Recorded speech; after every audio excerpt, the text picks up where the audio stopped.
Hey there, I'm Ryan. Welcome back to today's acrylic landscape lesson. All of the tools and materials will be listed in the video description. And if you'd like help with the drawing process, I will have the traceable for this up over on Patreon, along with the reference photo for color matching and the ad-free version of this video that you're watching right now. You can also get the 40-minute real-time drawing video showing the process of how I put the sketch onto the canvas. So if you really love painting, but you kind of struggle with the drawing process, that'll be great for you. There's a link in the video description. That said, we are going to have a lot of fun. So let's grab our pigments, grab our brushes, and let's jump into this. So we're going to begin here today with a 1-inch flat-headed brush, and we will dip the bottom third of it into a little bit of water. This is just going to help keep our paint wet. And with that, we are going to jump into the palette and we're going to work on the open area of sky right here and right here. That's going to require two mixes. The first is going to be a lot of titanium white, hint of our cadmium yellow deep hue, hint of our cadmium red, and we want very minuscule amount of each of these. We want this to be nice and bright. And we'll also desaturate it with the smallest amount of oxide black. Then we'll take this mix, move it on over here, and we'll interject some of our ultramarine blue. Again, we want the majority of the mix to be the titanium white, but the blue here will be great for the top of the sky, which is farther away from that warm light at the bottom. And the bottom here will be this one right there. Okay, so we are going to begin right down here at the bottom of our horizon. We're going in with the warmer pigment, and I'm going to use the sharp edge of this brush to craft around the sharp edges of our mountains. Then we can start to work our way upwards. You'll see this little cloud line right here.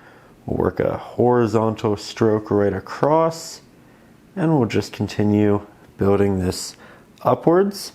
The idea here is that we have the sun towards the base of the horizon, so the open sky there will be a lot warmer.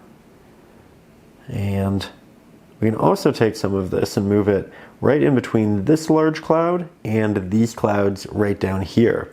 So we're going to have some on both the left and the right hand side of the painting. That's important because it means that we're going to have a good balance between both sides.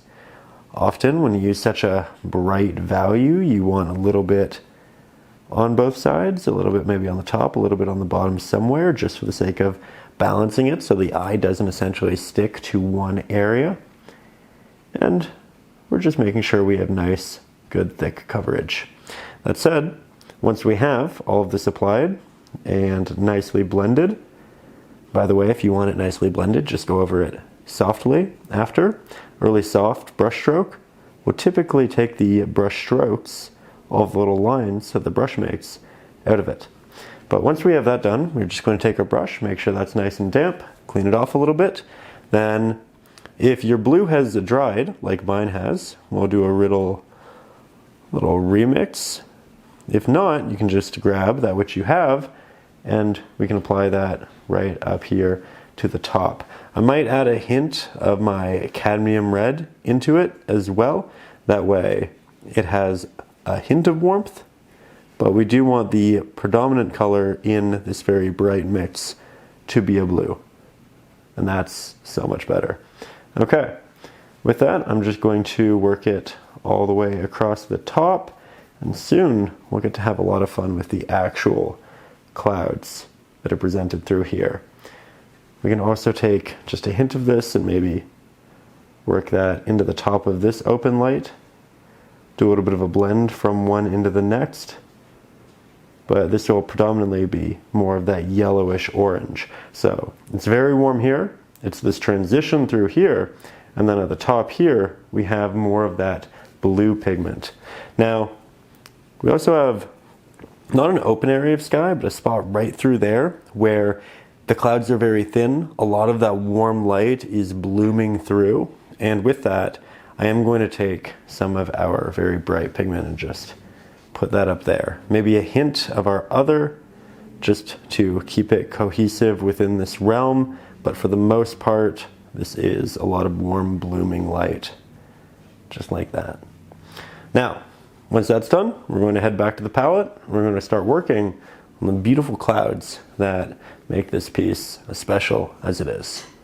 All right, so next we're going to look on our reference photo right at these clouds in the background.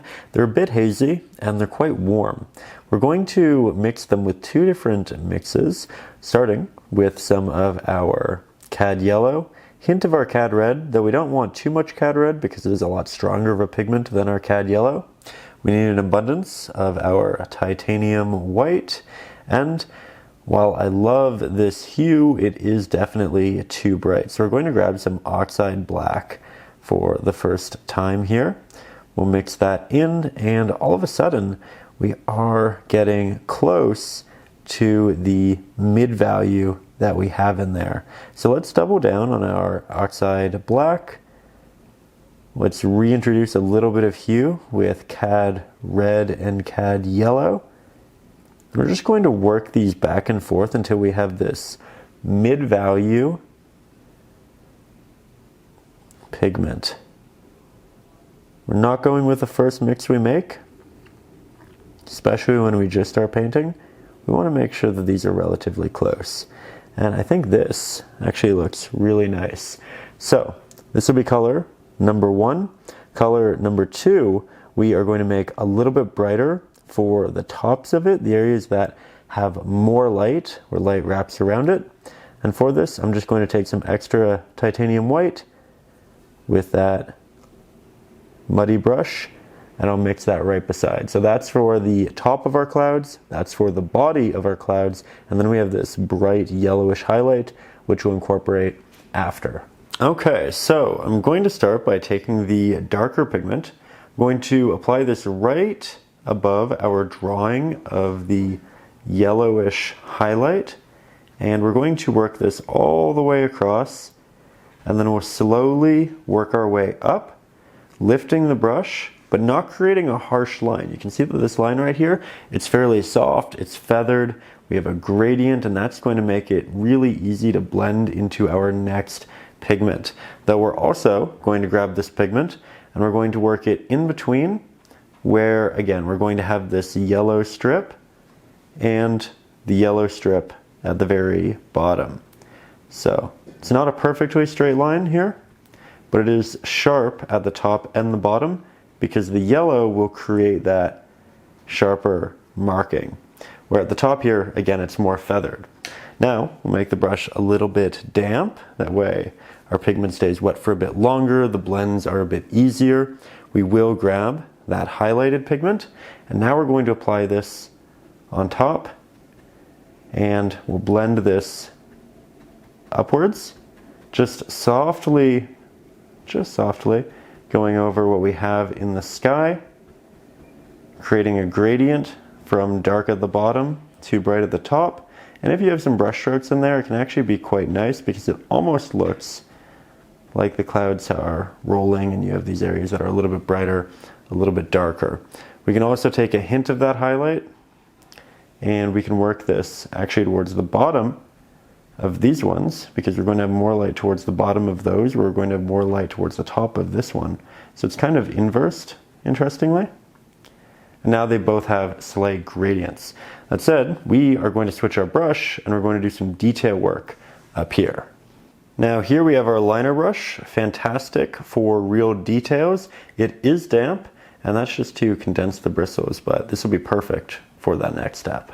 Now at this point, our painting is going to look a little gray, and that's all right, but we are going to start making it interesting by adding in some details. So I'll grab some of our highlight, maybe a hint of our darker pigment as well, and we'll start creating these little protrusions for the top of our cloud with the liner brush. And this is little areas of the cloud that come up, they're wispy, they give us a little bit of motion, and I'm going to blend it down into our last application with lots of little taps and drags.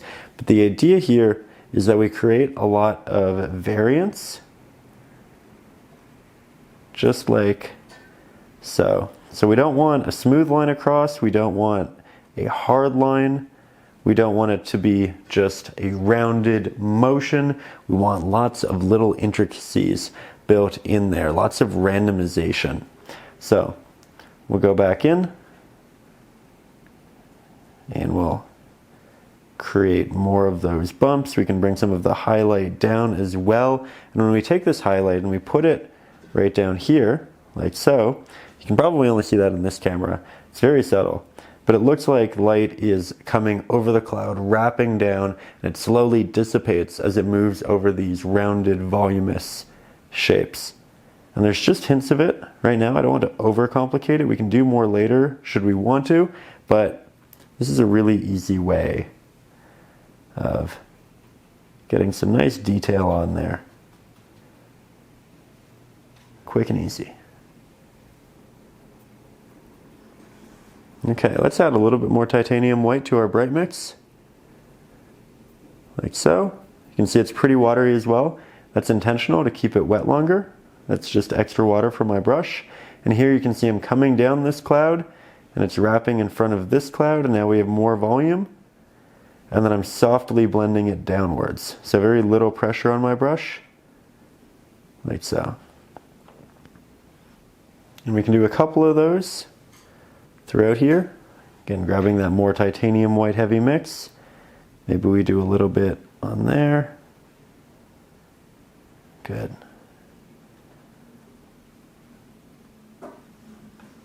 And I think we go again. One of those things where we're just starting the painting, so we don't want to get impatient. We're going to take our time. We're going to do as many of these as they make sense. I think that's quite nice. So from here, we have an option. We can take more of the darker pigment and we can make these lines down here a little bit more interesting, or we can just take a little bit of break from what we're doing over there, grab this pigment and apply it over here on the right hand side as well, because again, we want it to balance the painting. So we have a little bit, ideally the darker pigment in the middle and then the lighter pigment on all of the edges, because the light's going to wrap around this in its entirety because it's so small. And that means we can have a gradient on all sides and just make it look nice and three-dimensional. We can also do little ones down here, especially if your brush is semi-wet, because you get these almost see-through clouds, which are really nice. Just makes it a bit more dynamic and interesting. There we go. It's a simple palette so far, but it's already starting to look good. So now at this point, we are going to work on the yellow strips of light that exist right underneath the cloud. This will make it look like a shelf a little bit, and it'll add some good volume. It also shows that there's the light underneath and crafting that warmth upwards. So to make this, we're going to grab our titanium white. We're going to grab quite a bit of our cadmium yellow deep hue. And I'll be honest, I think this is perfect. This is really all we need. If we want, we can make a second mix that's just slightly brighter, and we can apply this underneath this. But this right here, that's the base. Okay, so we are going to take that base, that is our yellow, and we're going to start working that right in between our clouds with the larger flat-headed brush, because it can pick up a lot of pigment, move it around so efficiently, and we'll just do our best to stay within the lines. We are going to expand this out over the clouds, but we're not going to do so immediately. We'll also apply a little bit right down here. We'll have a mountain which overlaps some of it, but not quite yet. We'll have it come up and out, create lots of little horizontal layers. And then once we have a nice thick application in these central spaces with the larger flat-headed brush, we are going to switch on over to that liner brush we were just using before, because it is great for details, and we are working on some details here. Because We want this to wrap upwards just a little bit. So I'm going to do a soft blend up from this. And an easy way of doing that with this brush is working in a little bit of a swirl motion, kind of rounded like that. So I'll apply it, work in that swirl upwards, softly relieve pressure, and has that nice blooming glow. Then we can head back down here and we can introduce more definition with these smaller horizontal lines. We can create more of them, and the more details we can fit in this little space, the better. There we go, there's a bonus horizontal marking. We don't have to bring all of them across all the way. They can kind of divot up and down. You can see how this does that quite a bit. We can do a little cloud out here, little tapped clouds like that.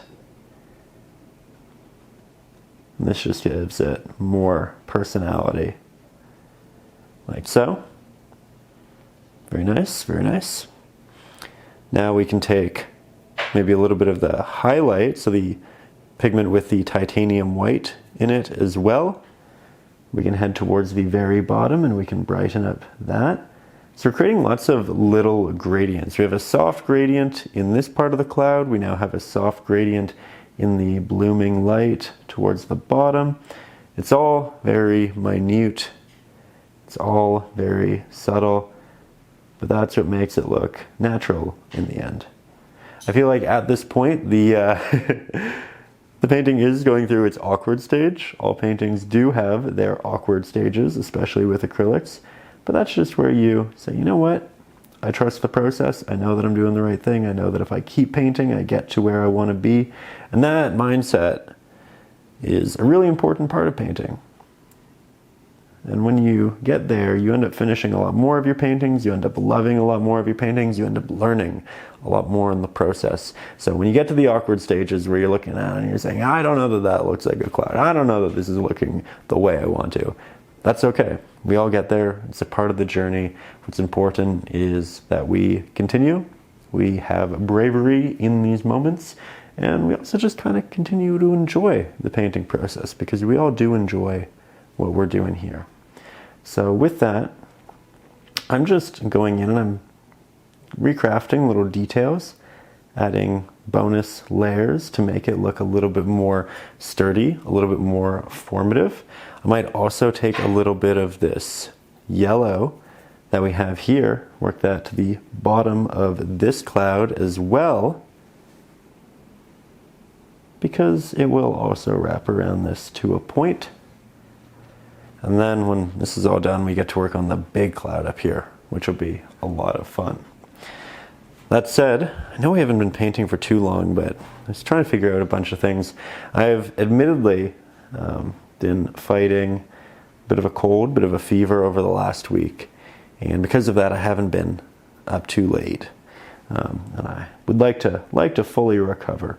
So I'm thinking I'll probably put the brushes down for the night. I'll pick this back up tomorrow morning, in which case we get to see it in nice natural light. But don't you worry, because thanks to the power of editing, we are going to go from this to the sun just like that.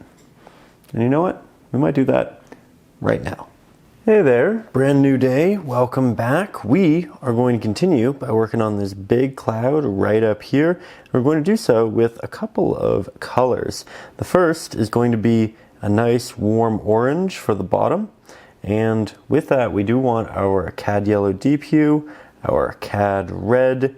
We'll mix these two up until we have a substantial amount of very saturated orange. Far too saturated for what we have there. So we'll desaturate it, we'll add some titanium white, we'll add a hint of oxide black. We want to add these slowly because they are very, very powerful. But we will double down on both of those ideas, and I think that right there is pretty perfect for the bottom of that, especially when blended in with the blue we're about to mix. And the blue we're about to mix is for the top of the cloud, at least the body of it. With that, we'll grab a lot of our ultramarine, blue. We have a little bit of that orange still on our brush, so it'll make a nice cohesive blend, something that'll actually work well with this. Quite convenient. Bit of oxide black, titanium white, and we'll double down on the ultramarine blue. Make sure that it really leans into that. But we don't want it to be too saturated, we don't want it to be too dark. So we're going to double down on those values as well. And I think this is a great starting point for the mix. So we're going in with that and that. Okay, so we are going to jump into this by taking that nice bluish gray and working that all the way across this midsection of our cloud.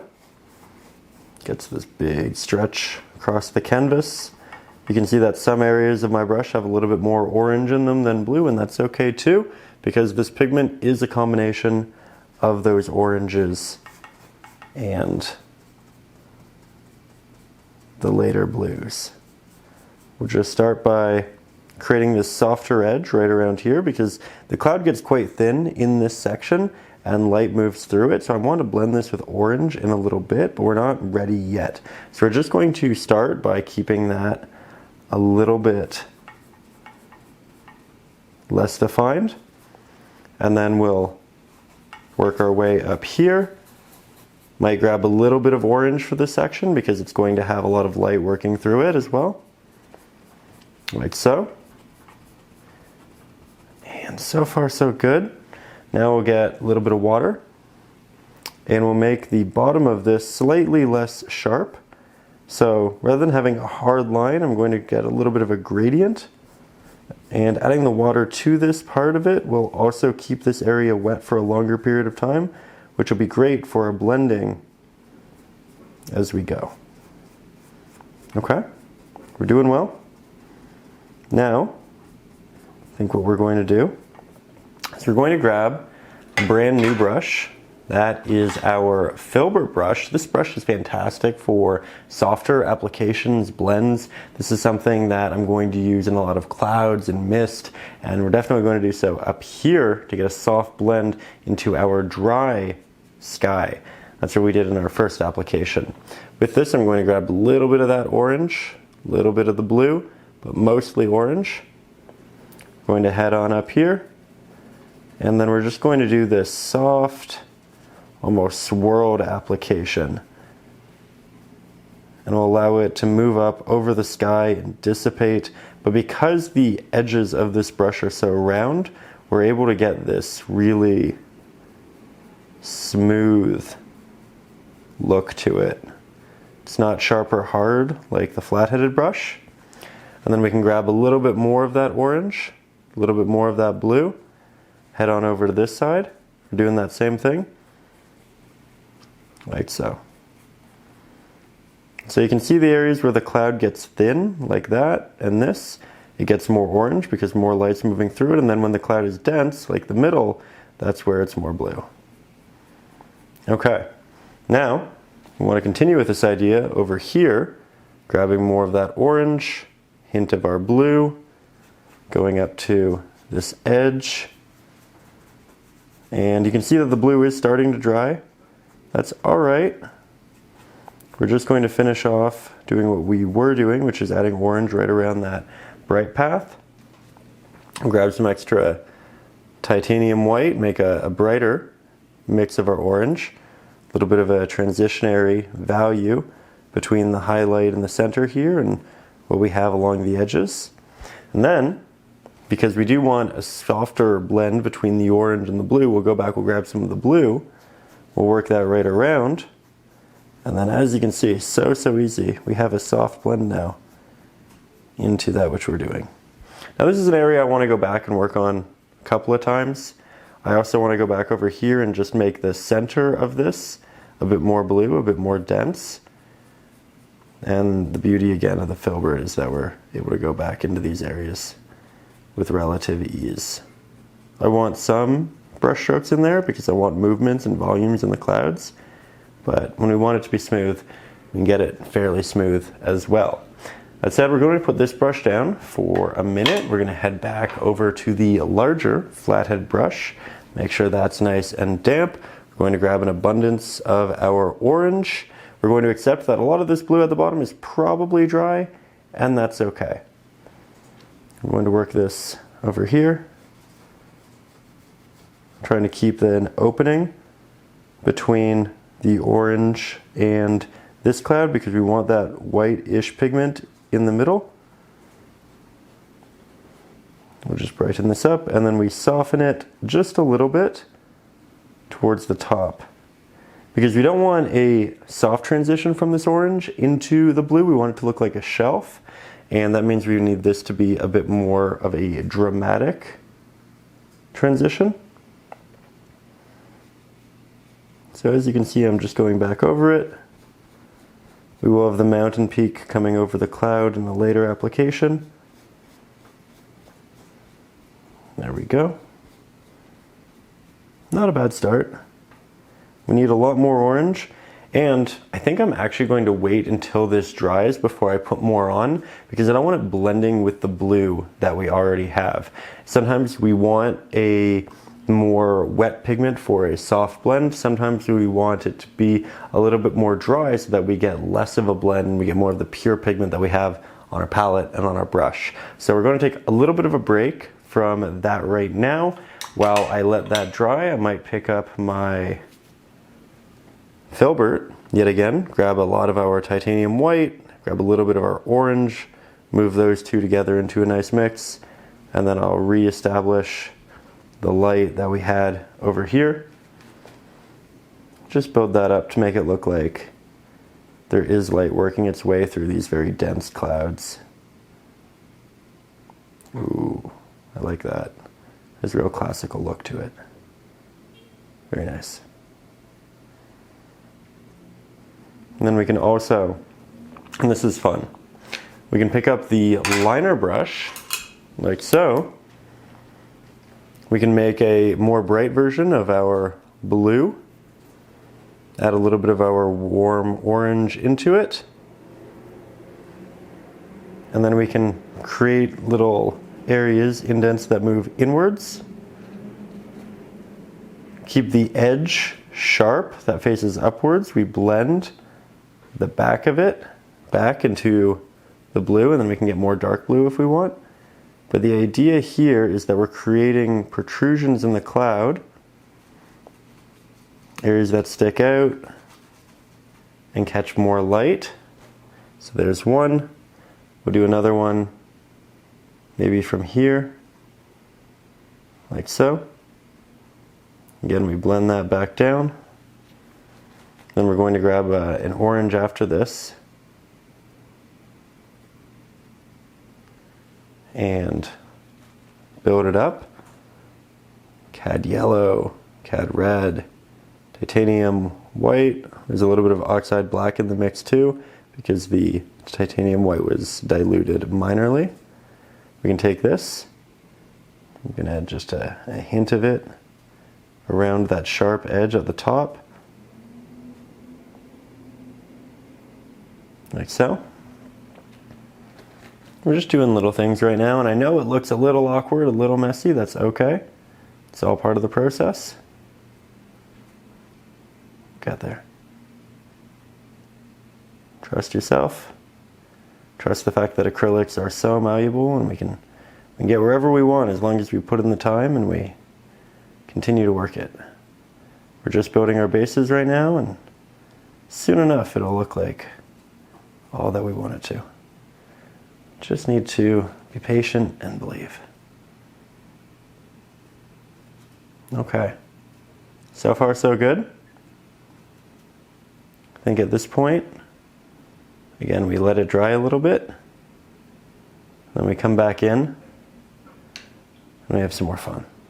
Okay, so now we're going to get you quite a bit closer. We're grabbing more of that orange, and this, by the way, is now fully dry. Going to apply it, as we've done before, towards the bottom of our clouds. And we're going to try to create this shelf-like effect, which means we're occasionally going to come up. We're going to keep these openings of darker blue. We're going to try to keep the openings of the white in between. So far, I think we're off to a great start. You don't want to apply too much pressure, because if you do, you'll spread paint to the point where it really thins. Where with this, you want thick applications, because we're applying a light value over a dark value, and often when you do that, things look pretty thin. We want opaque applications. So that means going over these things a couple of times, but also going in with a relatively delicate touch initially. So we're off to a decent start here. We can definitely make this look a lot better, and we're going to by expanding, bringing our clouds out towards the bottom, doubling down on past applications, and then we're also going to have this just roll up the cloud a little bit. So you can see that's this little roll and flick motion of the brush. I'm just going to show that the light is wrapping around the cloud a little bit more. Just like so.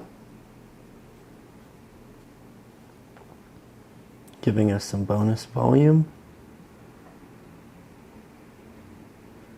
And we'll go back in with more thick pigment, build it up, nice and opaque. Here you can see I'm creating another little shelf, and then we can move that up as well.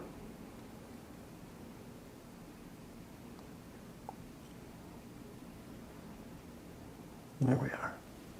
Okay, I think we're off to a really strong start here.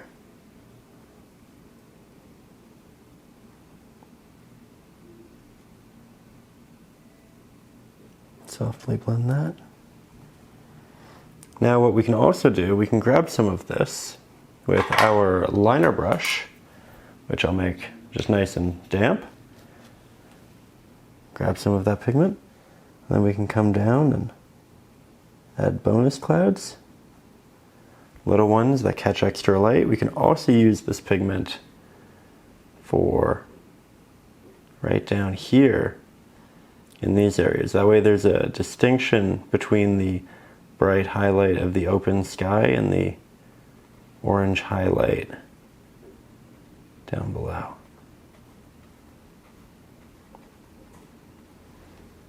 Okay, it's definitely looking more dramatic, which is good. We wanted a dramatic scene here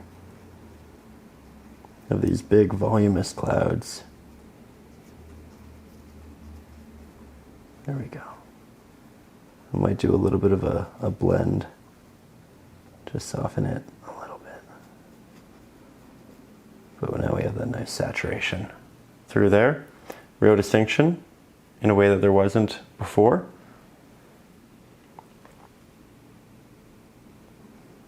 There we go. Might even do a wash over this as we go a little bit later.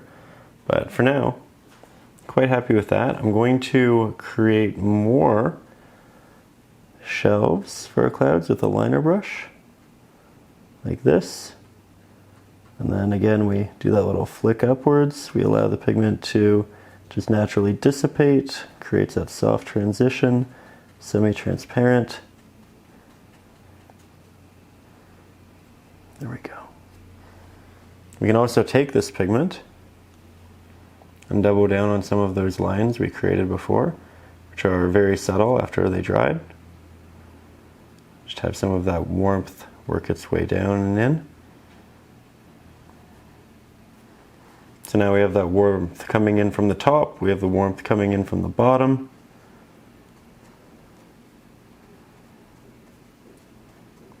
There we go. It's getting much more complex and interesting as we go. Doing a little bit of finger painting as well. Let's grab more, let's head over here. Let's do another round of that idea. Maybe add some light on the other side of this cloud just to make it more dynamic. I can see it's in the reference photo, and I think it'll be a subtle thing, but it'll help the painting a lot. Now that looks like it sticks out in a way that it didn't before. We can also add just a little bit of light poking through here.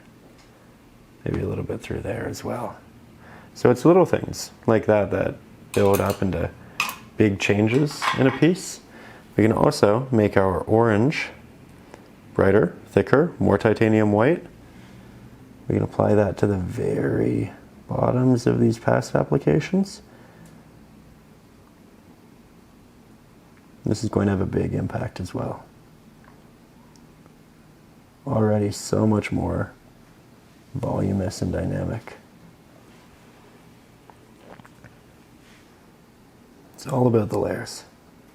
If you're not happy with it yet, we just add more layers. And we do that until we get happy with it.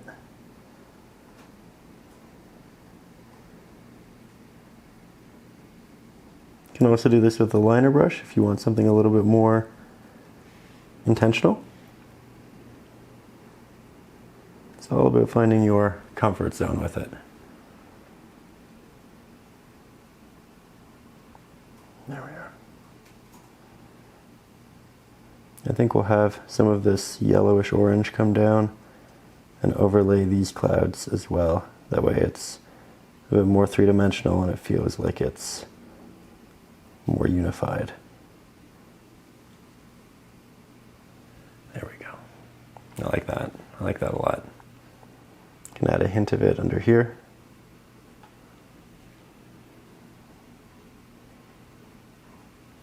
Nice and subtle on this side because it is a more subtle area, but that looks good. I want to blend this up just a little bit so we don't have any harsh edges. There we go. I think we can also grab our liner yet again. Grab a lot of titanium white, a little bit of that orange, work that in there. So it's akin to the color of the sky. And then we're actually going to open the sky up. So here, I'm going to cut the sky into the cloud, make that more interesting. I want less of a straight line, and I want more of a gradually changing space.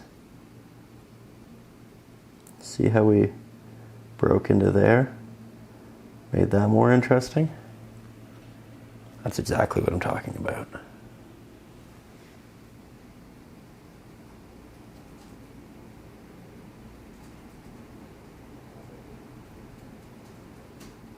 Need to go in with some pretty opaque pigment to do this well. So less water, more pigment. I might even make this cloud smaller.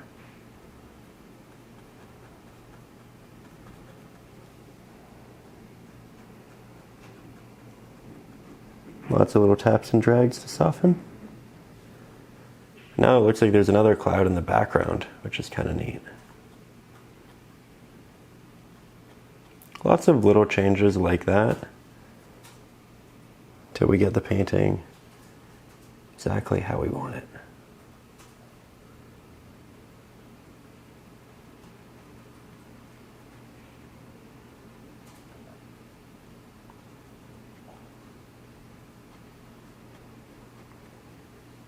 There we go.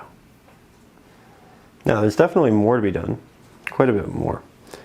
But I think we might want to let the painting dry before our next step. And I'll switch the camera back to the normal position for that. That way you have a close view and a far view. You get to see it holistically, but also the details. I'm just micromanaging at this point a little bit, as I tend to do with these paintings. Ooh, that's nice. Yeah, I keep trying to make these clouds a little bit shorter, these clouds a little bit higher, and more open sky in unique ways. And I think that's how we get to a really nice painting. Okay, now this next step, not something you have to do, but I'm going to make sure that this is fully dry to the touch, because what we're going to do is run out a little bit of a glaze. And this is going to add some additional volume to our cloud. If you haven't done a wash before, if you haven't done a glaze before, I do recommend practicing this on a different canvas first, just because it is a pretty dramatic thing, but we're going to go in a subtle way, and we're going to gradually build. I love doing these when I want to add extra volume, when I want to add mist. We're going to do so by adding some light coming up through here, here, and a little bit through here. That's going to work its way down the cloud and make it look like light is wrapping around, give it some extra volume, and also make it nice and cohesive with our other clouds. So we're going to do this by taking a little bit of our titanium white, a little bit of our cad yellow, a little bit of our cad red. I'm adding just extremely minute amounts of all of these. We really don't want a lot, and we want quite a bit of water.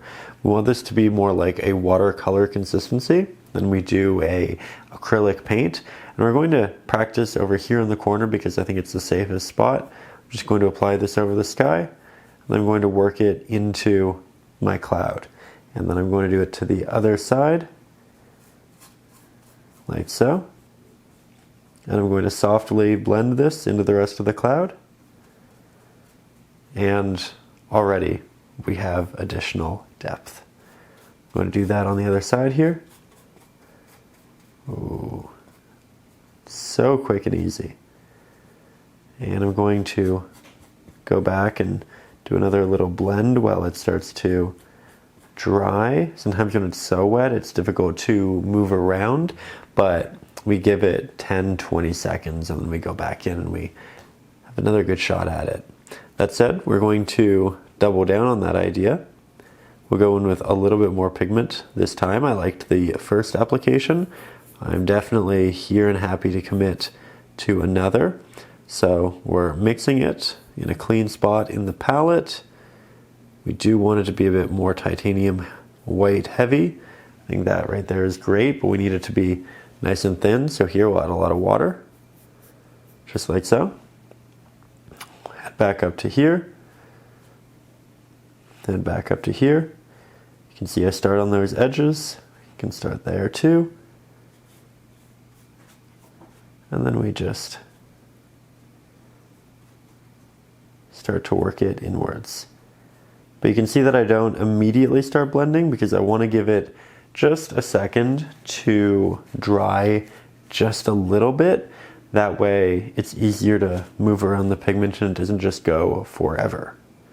So here, we'll do it like that. Beautiful, wonderful, soft. I'll do a little finger painting just to refine it even more so. I think we'll go over here. Go again. Very good, very good. Ooh, like that.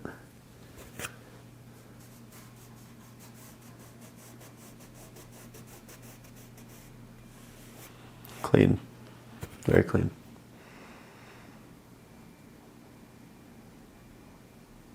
Going to leave a couple brush strokes in there just so it feels voluminous. And I'll do a little bit in the center, not much, just for the sake of keeping it cohesive, flowing, and nice. Might do a hint at the bottom for the sake of leading this light upwards. But as you can see, not too tricky, doesn't take a long time, has a massive impact.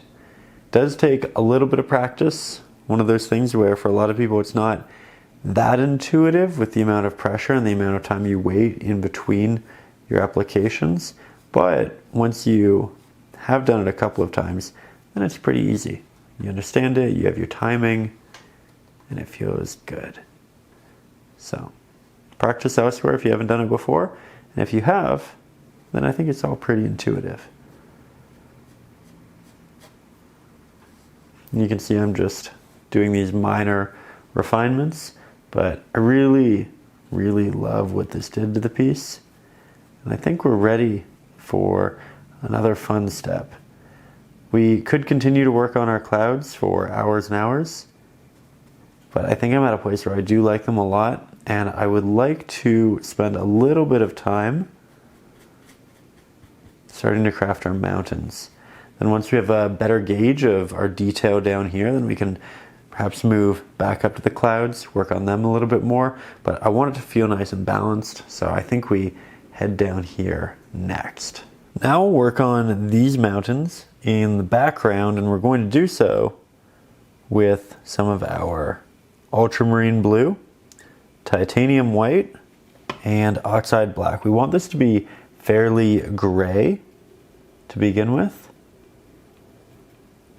And we also want it to be quite bright. We're going to focus on the ones in the very background first, and then we'll make a mix for the ones in the foreground as well. Ones in the very background are going to have more light on them, so it's more titanium white, a little bit more pigment.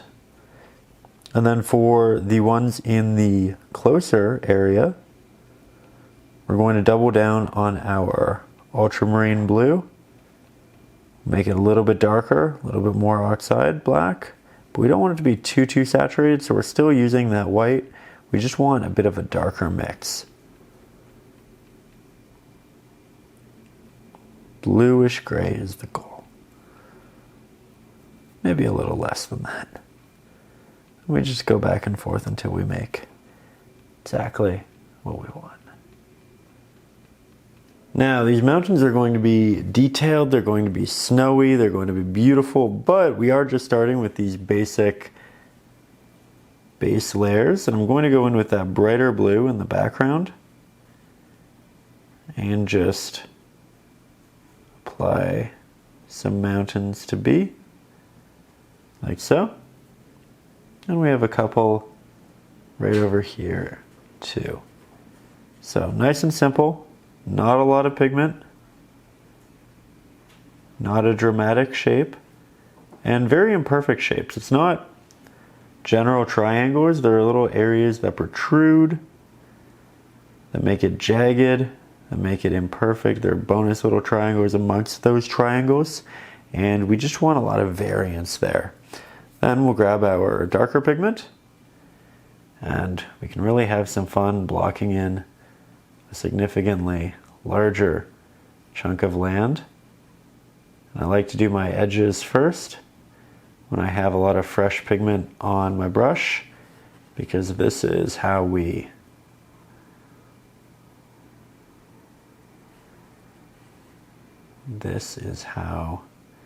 get those really sharp markings when the brush is still damp, when the bristles are condensed. I know we are going over a lot of the sketch, but that's okay. I'm not worried about that. We can always go back and re-sketch it in after. And if you're up over on Patreon, you can just use the traceable or watch the real-time drawing video where I show you how I sketch it out.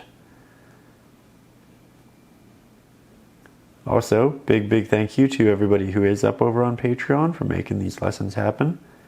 This channel is predominantly community funded and really wouldn't be able to do these big, long instructional videos if it wasn't for you. So big thank you. Really looking forward to seeing what we come up with this year. I already have a lot of ideas, have a lot of reference photos, have a lot of paintings to be. And I'm going to have a lot of fun.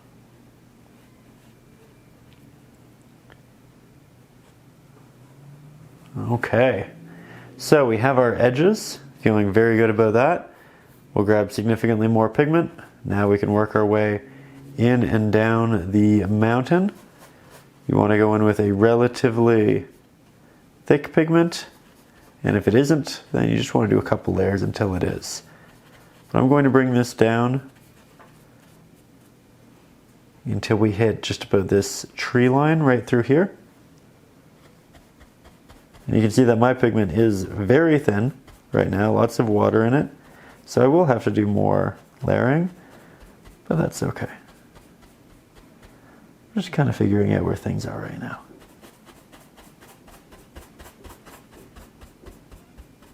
If you leave brush strokes, try to make your brush strokes move in the general movements of the mountain, and it'll give it this great set of leading lines. There we go. So I definitely need to do another layer, but I think now that we have the darker blue in the mountains, the darker blue up in the clouds looks a lot better. It looks more cohesive. And this is one of those things where we paint, we be patient, and eventually things really start to pay off. So from here, more of that oxide black, ultramarine blue, titanium white, make it nice and thick. There we are. Maybe a little bit more blue.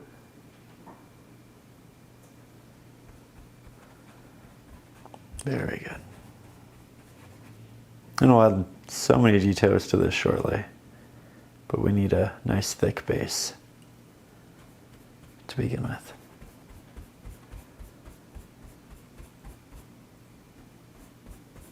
Because we had so much water in the first layer, this is just gliding on.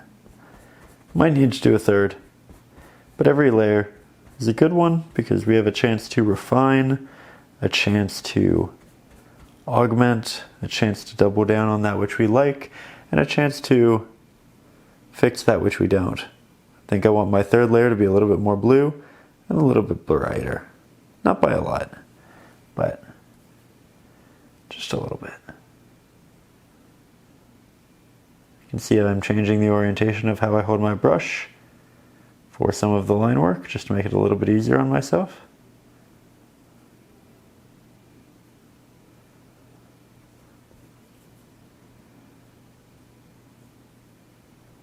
There we go.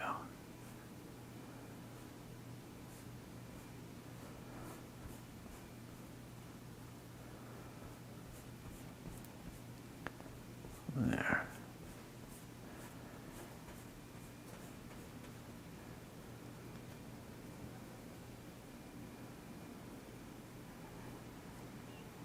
Once we have this, we let it dry, and then we go back in to our palette to make some mixes for some nice details.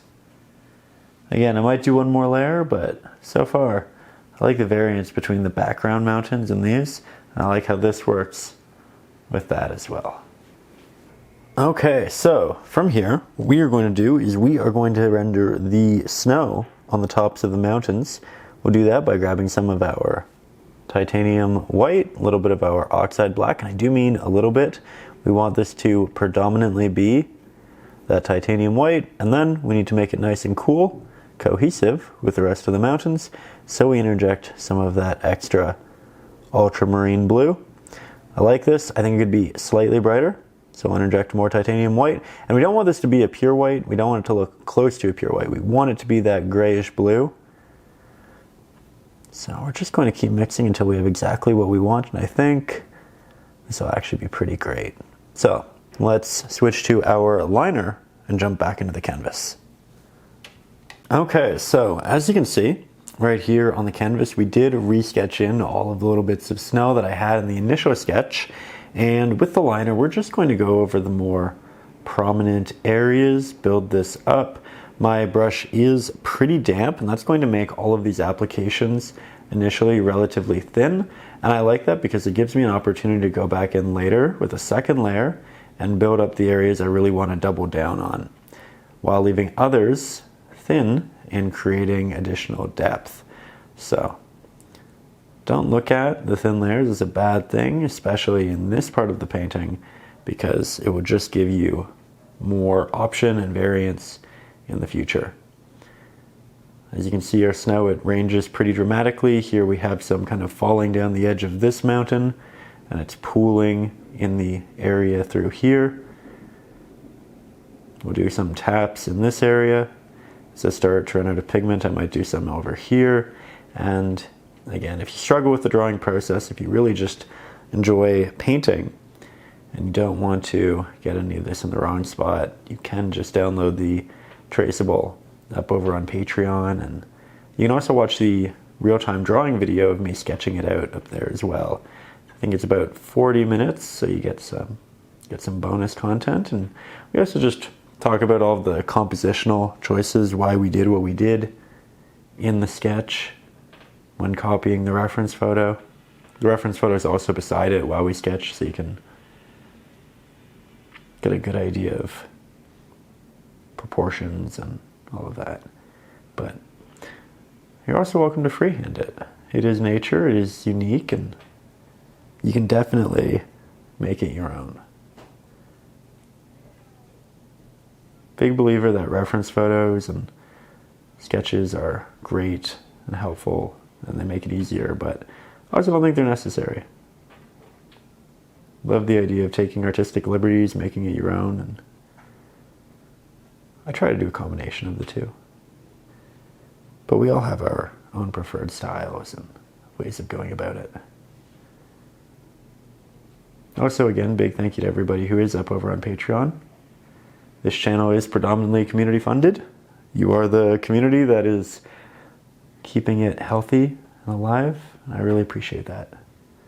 Thank you for the opportunity to teach art like this for a living and make these videos.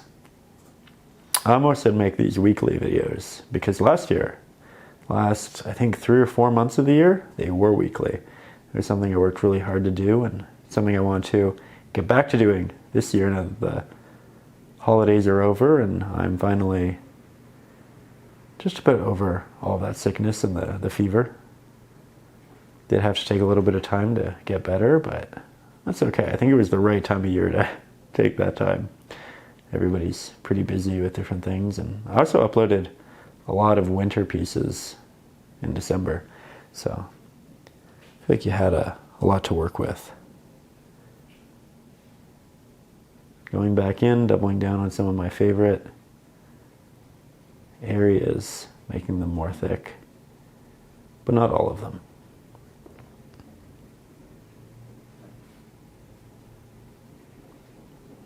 There we go. Love painting snow, love painting mountains. Maybe it's the Canadian in me.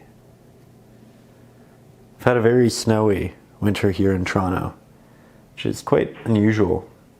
Moved here a couple of years ago and had all of the big coats and the snow boots and all of that, and I was ready for winter. And then the snow just didn't really come. And same thing happened next year. I think we had 4 or 5 days where there was snow on the actual ground out there. This year, I think we're already up to 9 or 10. So it's been a very snowy year, which is good. Shows that the climate is okay-ish. As landscape painters, I feel like we care about those things more than most. But always want the best for it. This beautiful planet, we have the privilege and opportunity to render. I think I want more snow right in the middle there. More little taps. Little taps after beautiful details, but I only do them once I have the larger snow in there because I want those larger compositional elements, and then we throw in the fun little textures after. There we go.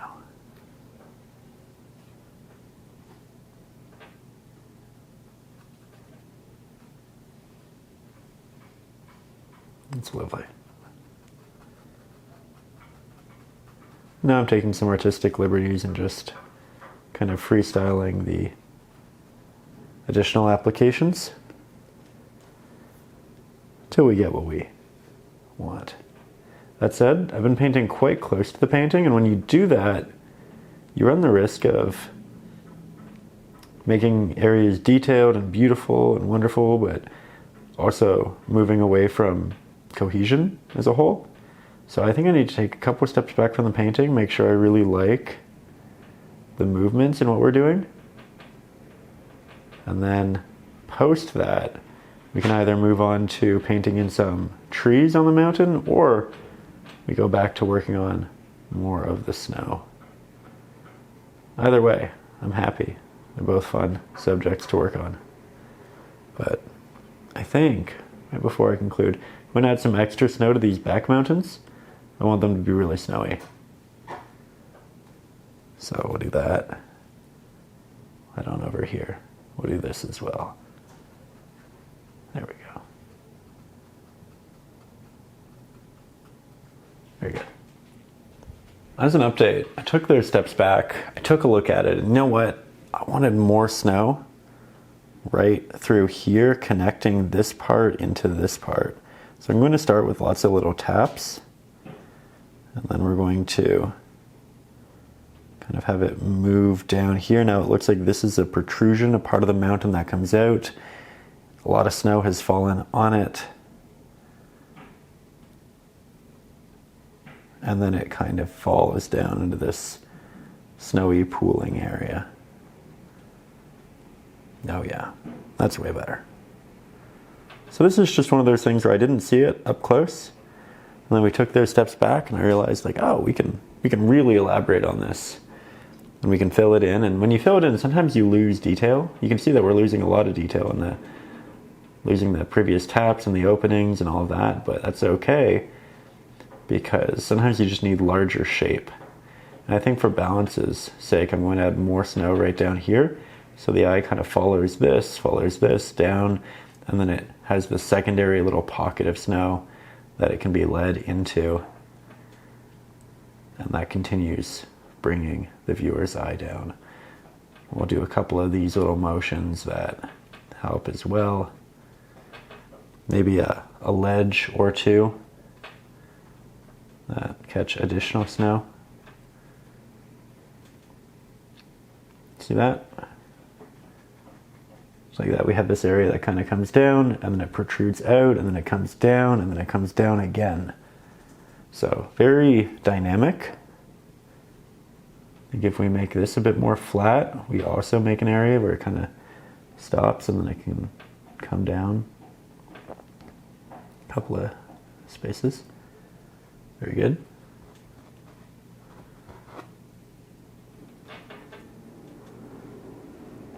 Okay.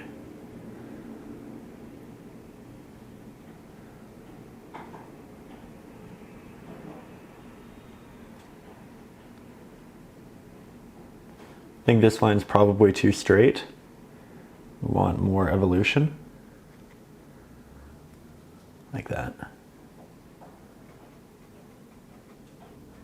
So now you can see that a lot of it started off with these vertical markings, and I like those, but then I wanted more horizontal markings to show that there were areas where the snow could kind of pool, and then it find its way back down again.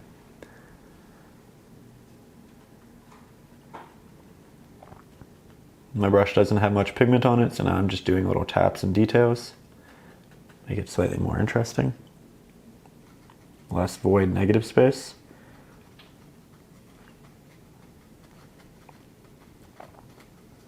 And after this, we mix our pigment for the little trees. That'll be a lot of fun. Actually, you know what? We can also, while we're here, I'm going to make my mix a little more watery, well spread. Then I'm going to pick up, have it somewhere. Pretend I didn't just drop that. My fan brush. Grab a little bit. We can tap on some really small bonus textures into the snow and adjacent areas.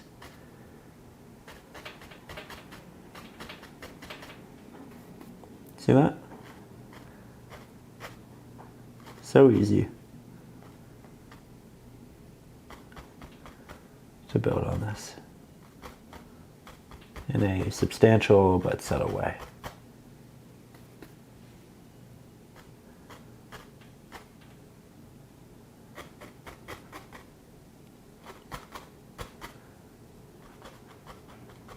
Just lots of little taps. The fan brush is fantastic for this because it renders a myriad of markings quickly, and the markings themselves are smaller than that which we can make with the liner brush, because the liner brush is an amalgamated amount of bristles, where with this, each individual bristle sticks out and makes a distinct, sharp, detailed marking. So it saves you a lot of time and effort and also accomplishes an application that wouldn't otherwise be accomplishable.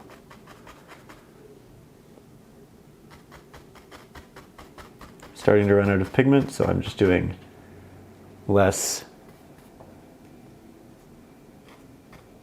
prominent taps, areas that I don't want to create defined markings, but just little textural implications. And this is best achieved with a flat, or rather with a dry, stiff fan brush. When these get wet, a lot of them condense, but if you keep it nice and dry, we're much more easily able to accomplish markings like that.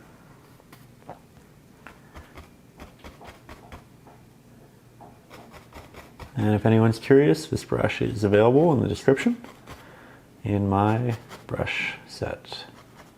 I think I'm very happy with this. Let's head back over to the palette and mix up some pigments for the trees. Okay, now by trees, I'm not talking about the line down here. I'm talking about all the little ones that you can see through there. Barely distinguishable as trees, but they're a little bit darker and they're also a little bit green. So with this, we're going to grab our ultramarine blue, our oxide black, titanium white, mix up a pretty dark bluish pigment, a little bit darker than what we've used previously. And then we're going to do a little twist with it, make it slightly different by interjecting a bit of our cadmium yellow. The yellow and the blue will render something a bit more akin to a green.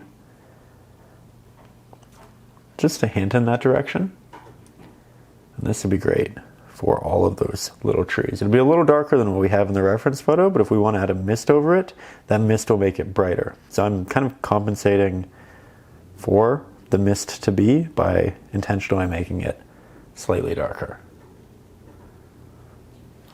Okay, so we'll grab some of this pigment, and there are larger areas where it will exist, and those areas can be implemented with this brush. I think I actually need to make this even darker, maybe a little bit more green. So if you apply it and you feel like it's not exactly what you want it to be, that's okay. That will happen. We're just going to make some alterations on the palette. Go in, another test. That might be a little bit too dark. We're going back and forth. Do another test. And I think that's definitely the closest we've come. I'm not too worried about this being perfect, and that is very nice. So we'll put that down. We'll switch on over to our little liner brush, grab some of that pigment, and then we make a lot of little vertical markings up our mountain in front of some of our snow. And we're going to do this in quite a few spaces.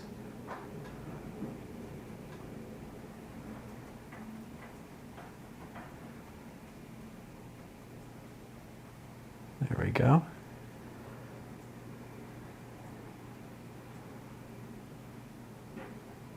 Like that. Lots of little trees in the distance on those flat areas. I think that's a really good place to consider adding them. You add them initially to the base of the mountain because that's just where more of it will grow. But as you get up and it becomes lesser and lesser, you start to want to apply it to areas that have more of that flat horizontal space. And that's what we're doing. So we look for those horizontal spaces and then we go in with a couple of those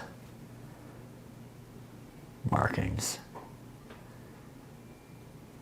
And I'm almost always dragging upwards, and then I relieve pressure with my brush. That way I get a tapered top to it, so it looks nice and small. Because these trees are really far away, you won't see the actual tree, you'll just see the implication of a tree. And that's a really easy way of getting the general shape or at least the feeling of it, in the distance, in the background. And this too is just a lot of fun to put on the canvas. I'm admittedly not following the reference photo too closely with this. It's more intuitive and based off of the markings that I already have on the canvas. So again, we go in with influence from the reference photo. We have our initial sketch, but then we also take artistic liberties to best fit our painting at hand. Because the painting evolves, and our markings, our decision making should evolve with it.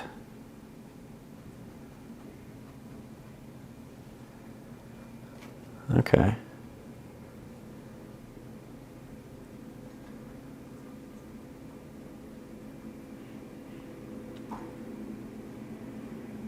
There we go.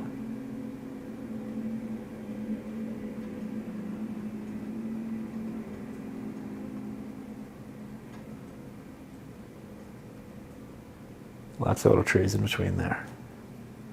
And this is something that honestly I could just do for hours and hours. Love the process. I love doing this on big canvases too.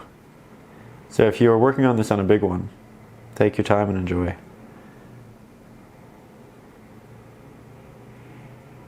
There we go.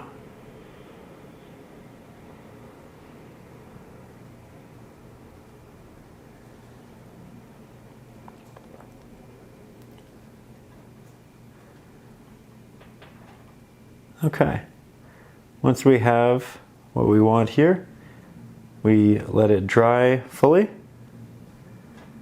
and then we'll jump back into the palette and work on that next step. At this point, I feel like I have a lot of this. I don't know if I'm done. I think I need to take a couple of steps back and give it an honest look as we do. But I feel like I really like it. I feel like it's in a strong place. I say that and then I continue painting because I just have such a hard time putting the brush down. It's okay though. I think that looks good. Now when we look at the mountain back here, it's a lot more blue and the actual values of it are quite subtle in relation to what I have on the canvas. I really like that mine is a bit higher contrast and that it isn't as blue because I also made my cloud a little bit less blue. However, I do want this beautiful mist that you can see at the bottom. So that's what we're going to do next. We're just going to take some of our titanium white, a little bit of our ultramarine blue, a little bit of our oxide black. And I say a little bit, definitely more blue than oxide black, but also more titanium white than anything. And we want this to be a grayish blue, but on the brighter side. And we are going to apply it with our filbert brush. So from here, we will take this filbert, which is great because again, it has those nice rounded edges, great for rendering softer applications like clouds, or in this case, mist. We'll grab some of that new pigment. I'm going to apply it right below. And I'm just going to, in a circular motion, blend that up just a little bit. We don't want to do too much. We want this to be nice and subtle. And then we just work that up our mountain. We can double down on the bottom areas to make them a bit more opaque. But this will unify little bits of the mountain while keeping some areas high contrast. It's kind of the perfect in-between if you really like your mountains. Though, again, if you want it to be more like the actual reference photo, you just do a bluish gray wash over the entirety of the mountains. It'll make the lighter lights a little bit darker, it'll make the darker darks a little bit brighter. All of the values kind of meet in the middle and it pushes your mountains farther into the background. I, again, really like the mountains we have. I want to have them still be quite prominent. So I'm just adding this little bit of mist towards the bottom to push it back, create that depth, create that added new subject, the varying opacity. And then once this is done, we can incorporate the tree line in the background. But I actually like this. And this brush just makes it so easy. All right, so once we have our mist done, we're going to work on the background here. You can see we have a lot of tree lines, but if you look beyond this one, there's another one a little bit farther back, and then there's grass, and then there's a tree line, and then there's more grass. And that progression is going to make it nice and dynamic. It's going to add a lot of perspective. So we're going to start by rendering the smaller tree line in the back there. And these are trees. We are going to render a green, and that means we have our cad yellow deep hue, our ultramarine blue. Sorry, cad yellow deep hue. You can see that has a nice pigment to it. We're going to double down on the blue in the mix. Then we'll add some titanium white, a little bit of oxide black. Far brighter than what we need, but this will actually be wonderful for the grass in the foreground. So you know what, I'm going to keep that. I didn't intend to mix it right now, but when the opportunity strikes, we take it. So now I'll mix the darker tree color in the background, and I think this is actually much more akin to what I want for that. Should make it a bit darker. So this is our trees, this is our grass, and then in the background, this will be our grass. It's just a little bit darker. So it'll move from these trees to this grass, and then we'll make a darker color for these trees, and then we'll use this green for this grass. Okay, so let's have some fun. We're starting with the darker blue for background trees, and I'm going to do that over here. I'm just going to do some vertical strokes, like so, working our way up over our mist just a little bit, and we'll bring that back here. We'll start to overlap all of this with other trees, but we do want some of it. And then we're going to switch our brush quickly, briefly, over to either the liner or the fan brush, and then in the background we can just make a lot of vertical markings, show that these trees protrude uniquely, and that's nice and interesting. We'll just do that all the way across. Again, these are very far away, so you won't really see that much detail. They won't even look that distinct as individual trees, but it will be more detailed, more distinct than what we had with just the flat-headed brush. Alrighty, I think that looks pretty good. Blends in well with the mist. And then we stop right about there. Okay, next up, we apply the grass we just mixed. So, make my brush nice and damp. We'll grab this green with it. Going to do a line right across here.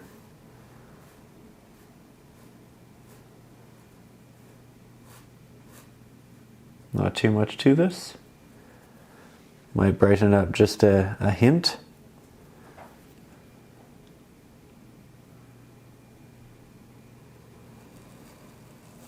There we go. Again, nice and subtle. Now we have the tree line that's in front of it, and for that we're just going to make this mix a little bit darker. So a little more oxide black, a little bit more of our blue. Again, we did have yellow in there as well, and a little bit of white for the sake of desaturating it, but it is a darker version of what we had there. And with that, we do the same thing in that we make these vertical strokes. And this time we're going to go much farther, all the way over here. We can let it get a little bit darker as we move in that direction.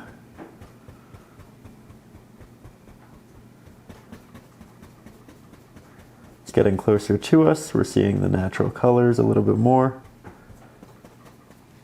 I want it to be nice and thick, so I'll go in a couple of times at the bottom and build that up.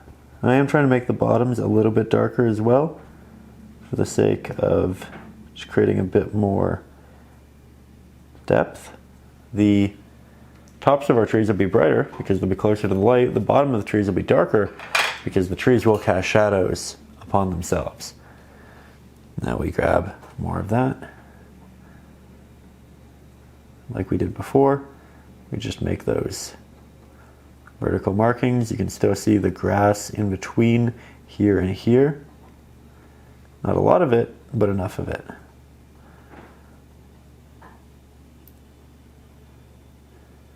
Then we'll work our way into these spaces. You can see that we're really starting to overlap a lot of the mist, and that's okay.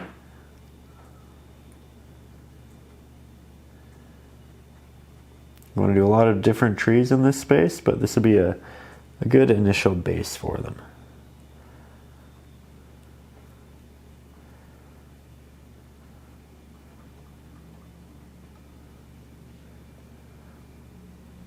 Okay.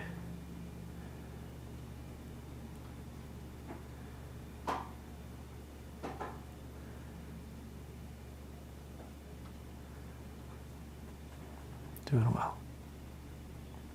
Starting to come together, starting to feel good.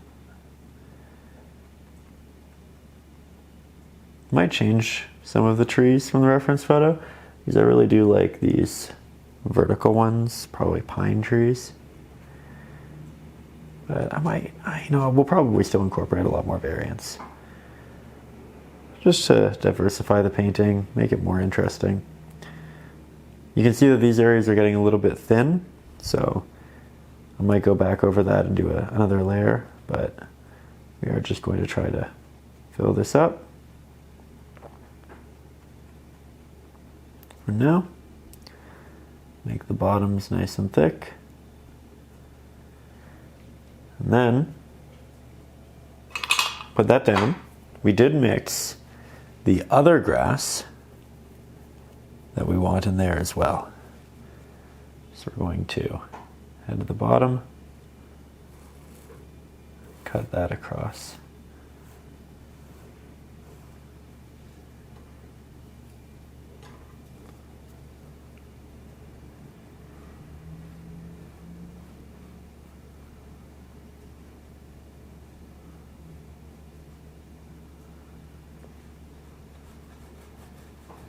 See this little protruding piece of land? That too. That'll have some of this.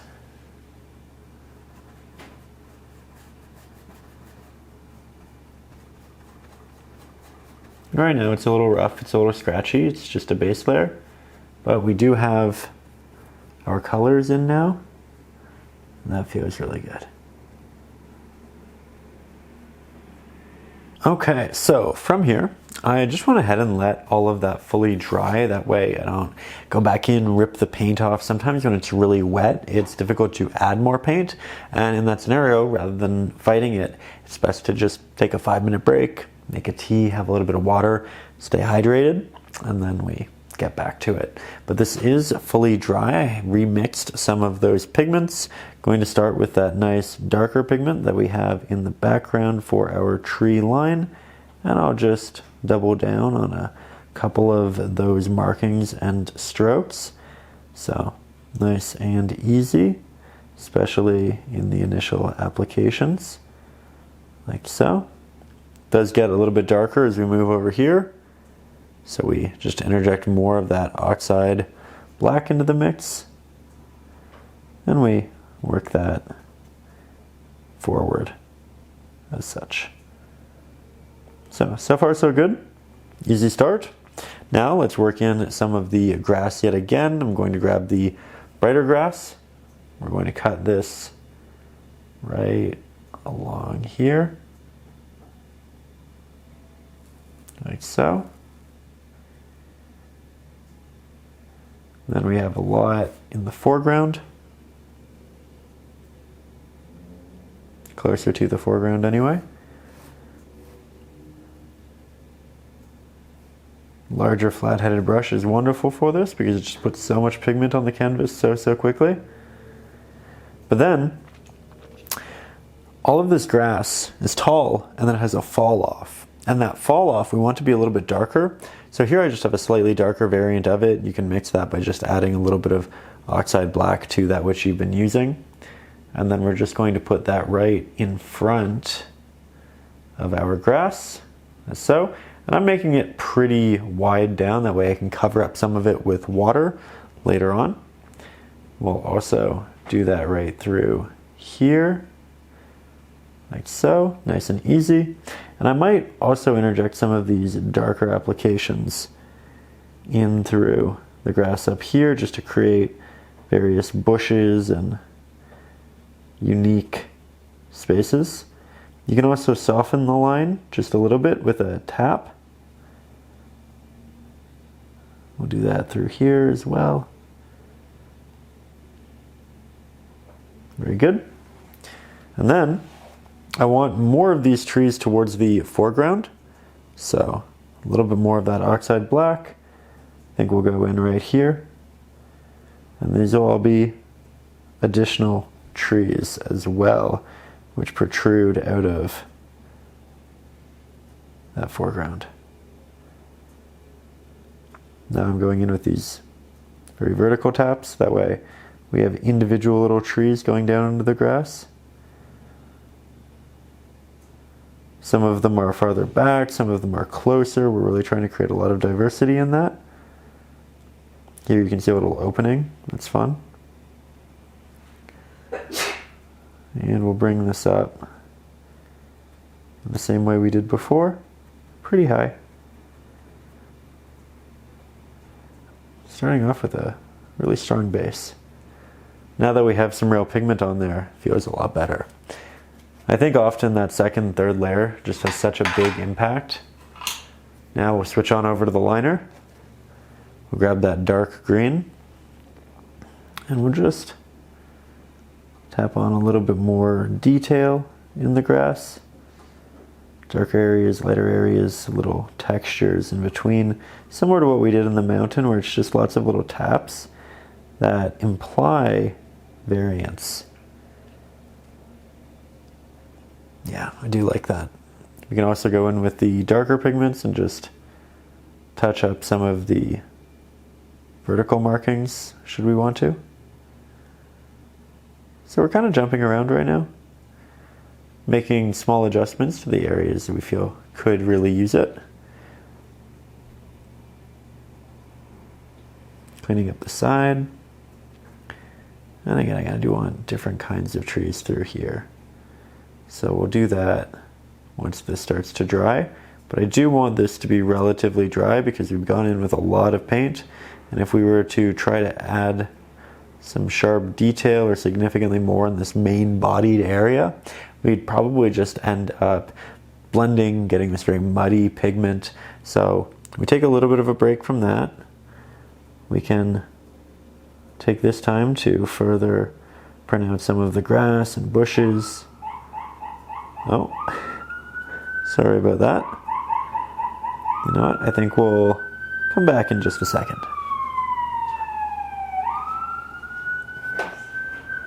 Now, something else we can do in the meantime is take the little liner brush, take some of that darker green, and just put that around the base of these trees. That way it looks like we have some shadows in that space as well. We don't want it to be the brightest green we have. So we just want to darken that a little bit.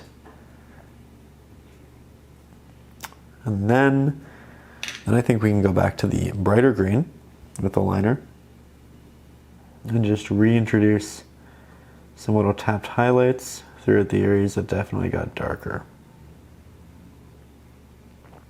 See that?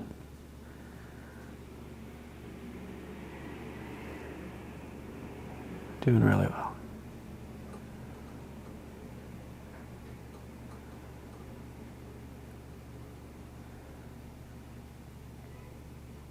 And we're going to have more detail closer to us, and then when we get farther and farther away, it essentially just becomes horizontal lines because we're not going to see detail at that distance. So just lots of little taps. A couple drags.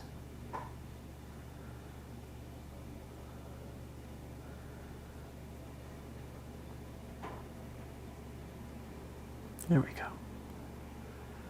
Now we're going to head back to our palette, and as you can see in the reference photo, we have some trees in the background that are more of this orangey hue. Still has hints of green, still relatively cool, but it definitely has more yellow in it.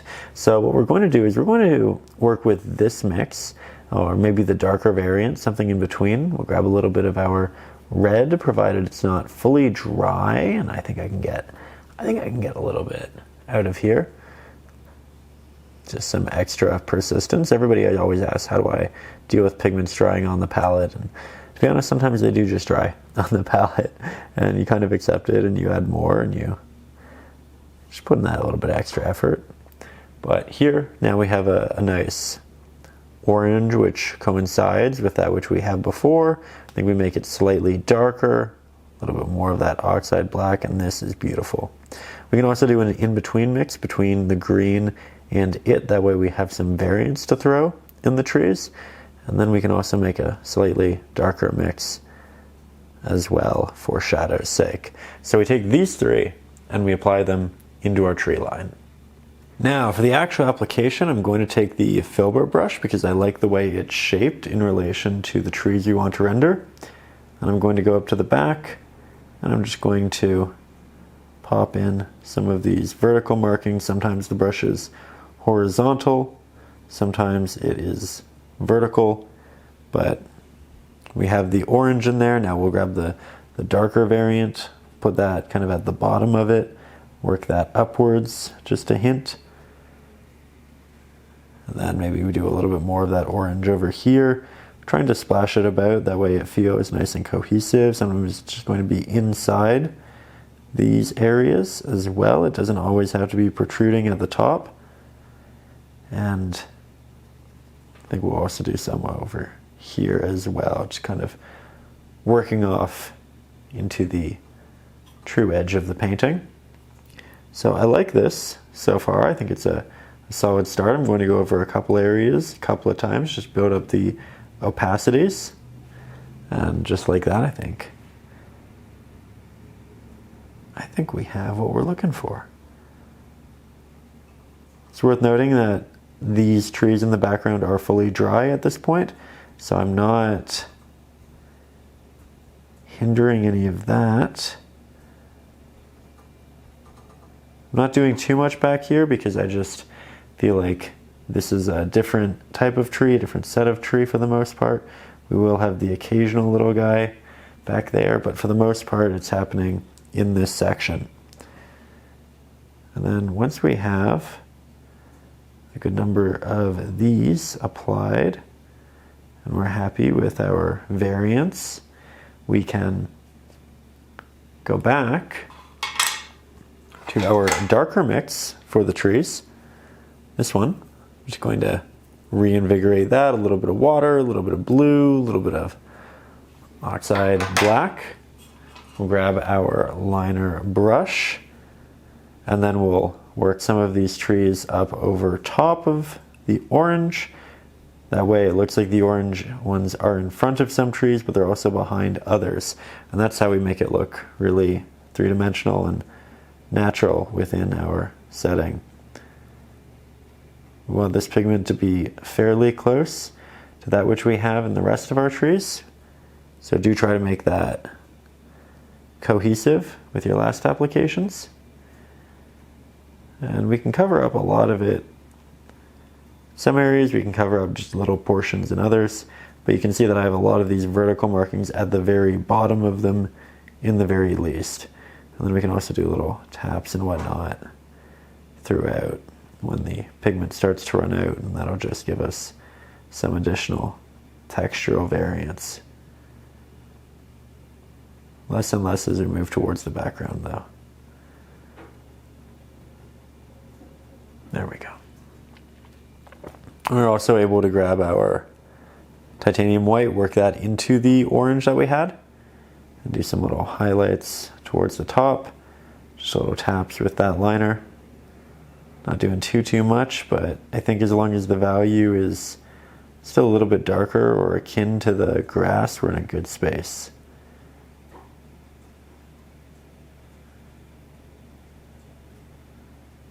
Again, trying to be relatively subtle with it.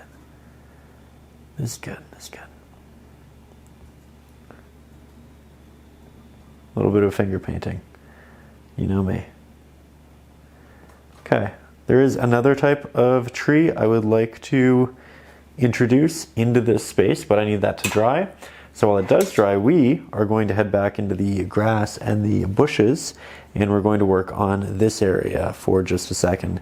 We're going to do so initially by mixing the darker green again, so yellow, blue, oxide black, a little bit of titanium white, but not too much. Then we're going to grab our fan brush for the first time in a while. Again, this is great for rendering those really tiny details. And then at the very bottom, we're just going to do a little bit of a stroke upwards. This is going to make it look like there's separation in all of these little pieces of grass. It's going to be a good bonus detail. And then we can also do little taps at the bottom of our bushes here and there just to create some bonus separations. We don't want this too far back though, because it's relatively dark in relation to everything else, and we want to keep this nice and sharp for the foreground. So I'm also not going to do it back here. That means this darker shadow line for the grass is going to be less dark than this one, and that's because the closer we get to us, the more we get our innate colorings, our innate values, and therefore the values will get darker as they move closer to us. So that's going to remain a little bit darker. We're going to switch back to the little liner, create more of that separation in between some of those dark applications, because while the fan brush is great for rendering a lot of little markings, sometimes it can accidentally make areas too full or just unwieldy. One of those things where you can get a lot of pigment on the canvas quick and easy, which is great, but it can also be hard to control. So we just go back and we fix things with the liner as we see fit. Also doing a couple little vertical strokes in this front area of grass as well. And this is something we'll go back to and play with time after time. But for now, I like it. Might actually just add a little bit of green up here for the sake of cohesion. That is fun. And now, again, we let this dry, then we can head in with another type of tree and really just keep expanding on it. So now at this point, we want to work on these really tiny little gray trees here in the foreground of this section. And to do that, we are just going to grab some of our titanium white, a little bit of our oxide black, and I do mean a little bit. We want this to be a mid value to slightly lighter gray, so it stands out amongst the darker values. And then we'll also add in a hint of blue. That way we have some hue to it. It's nice and cool. It reflects the colors of that area of atmosphere. And I'm going to spread this fairly wide on the palette to make picking it up with a fan brush nice and easy. All right, so now we'll take our dry fan brush, we'll grab some of this pigment, and we'll just start making these vertical markings from the base.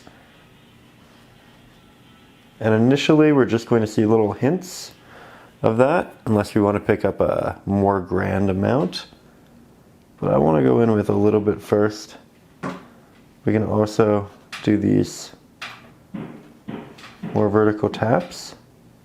And I think, to be honest, in the time it took me to go from over there and blend the pigment to come back over here, as you can see, the paint kind of dried on my palette. It didn't seem like it took that long, but I did have to set up a couple more camera shots and focus things, so maybe it did. This is the next day, by the way, and I think this is day 4 now of this painting. It'll be edited into a singular video, so it's easy to watch for you, but just know that these paintings do take time, and that's okay. When you're doing what you love, you really Don't mind putting that time in. So I'm going to be delicate, work some of these up here. And I like how it's almost speckled in different areas. I think this might be a little bit too full, but most of the other ones look really nice. Then we can kind of move them out in different directions.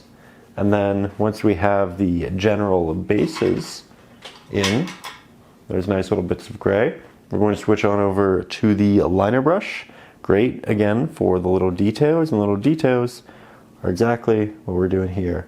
So let's continue some of these upwards, and we'll just create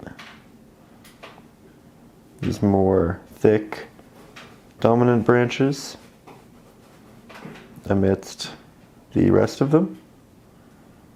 So it's kind of a combination of some that are more subtle and then some that are in the foreground and quite dramatic in relation to the rest.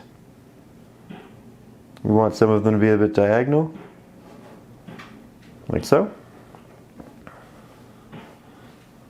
And if you make them a little bit too large, don't worry. I've done that here, and I'm going to show you how we walk that backwards.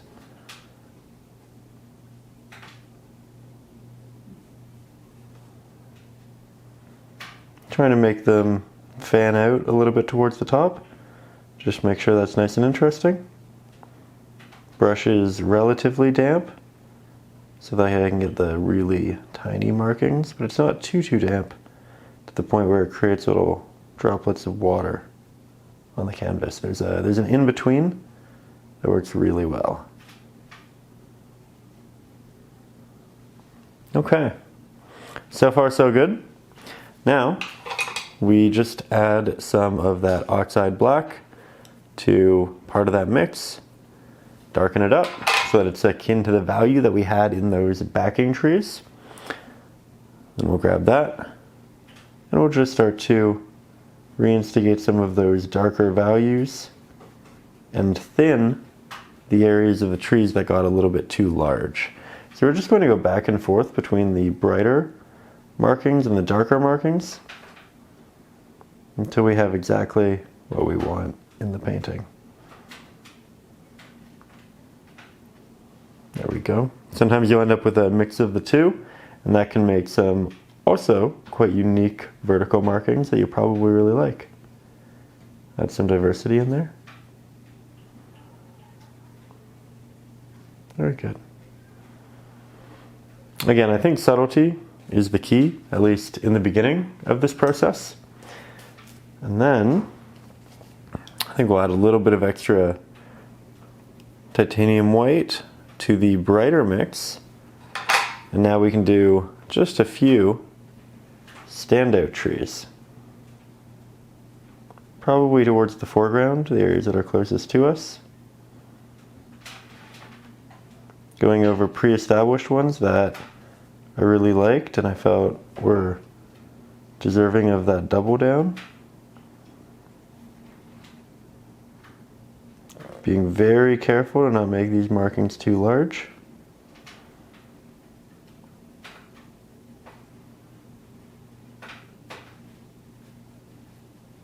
Very good.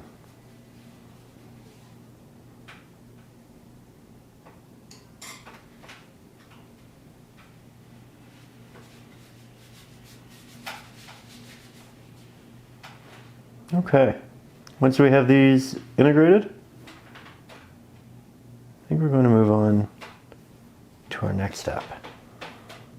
Okay, so the next step is a fun one. It's also a big one. We are going to approach the reflections right down here in our reference photo, and I'm going to do so by repainting what we have up here to a point.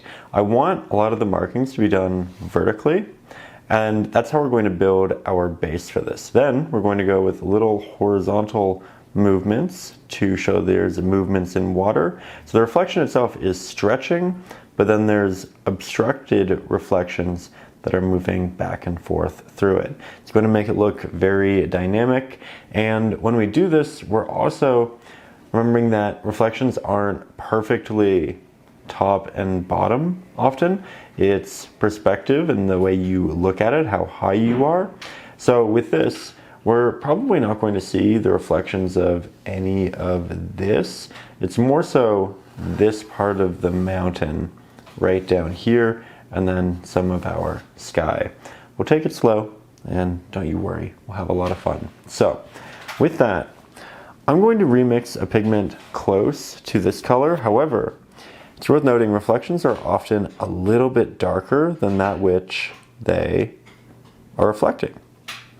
So we are going to mix up this darker blue, akin to what we used in the mountains, and we can even test it in the mountains if we want. Do a little tap, and that is the color of the mountains, plus a little bit darker. So that's what we are looking for. Now I'm going to cut the water right along here. And if we apply it and we don't end up loving it, we can always make adjustments in a new layer. But I think this is a good start. Then we're going to come through there. I have my sketch, so I know roughly where this is going to be. And it's going to look pretty basic upon the first application. That's okay. We will expand, we'll add details, we'll add movements in the water, we'll make it interesting. But in the beginning, it's going to be a bit more subtle. So I can see that we have this little protrusion, and then it goes diagonally, and then it starts to move upwards a little bit, and then we have our first mini peak, and goes back down, and then it has a larger peak. And remember that we're going to be stretching all of this, so it's not going to look exactly like it does at the top, but there will be a lot of commonalities. So let's start by just getting some thick pigment on the canvas. That much is easy. And then I'm going to switch my brush strokes to being more vertical, like this. That way if brush strokes are showing, it's showing in the way that looks like a reflection. Okay. So far so good. Just blocking in a space. Now we have to move this over just a little bit. Just a little bit.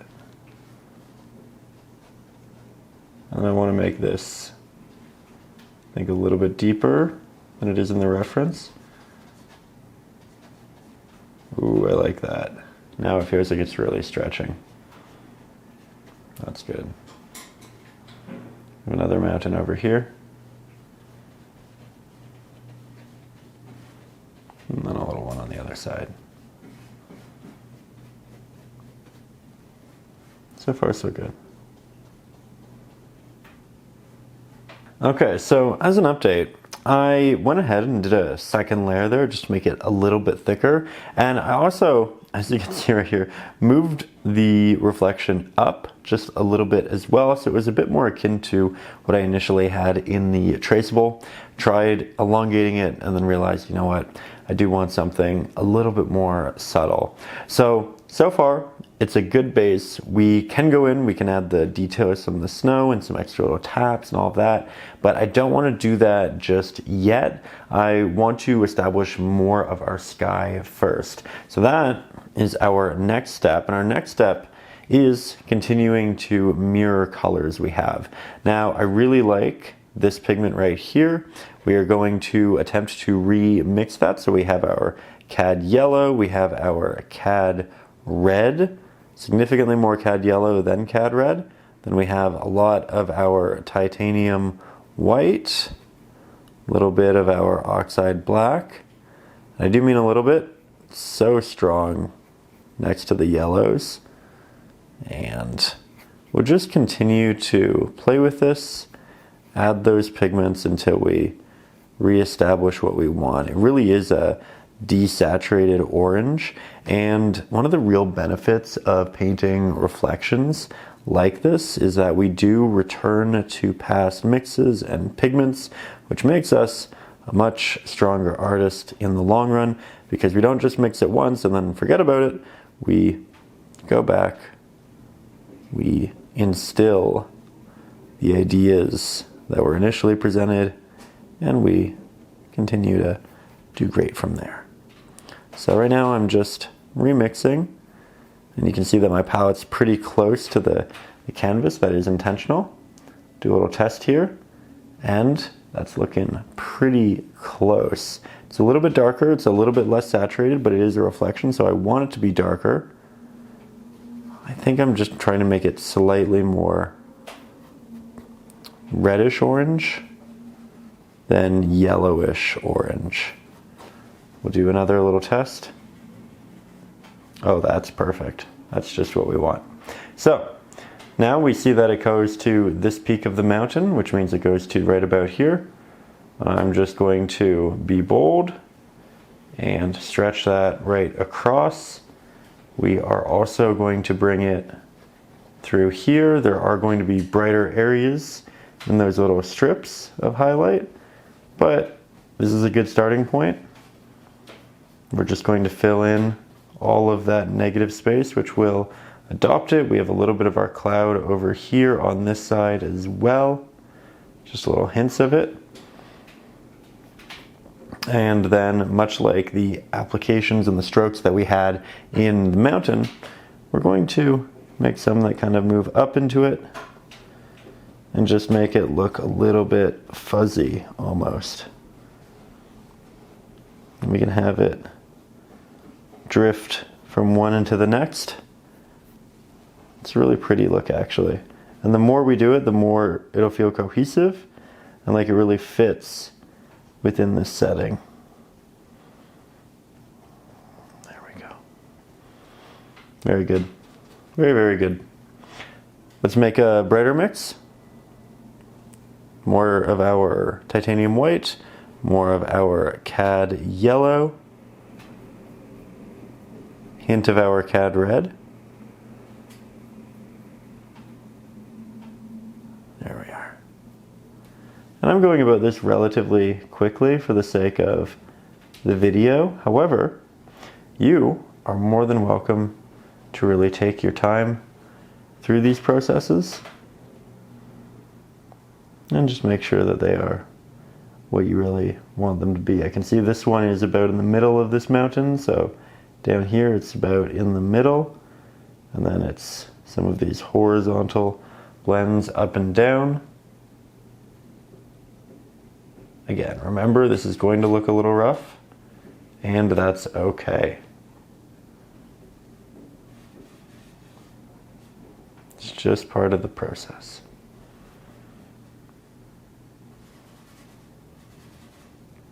Add a little bit to the bottom of this guy, a little bit to the bottom of this one, slight blend. little honk in the background. Feel all playful. And now let's get the color for the actual sky, which is similar to this, but just a lot more of our white. Then we'll work this across here.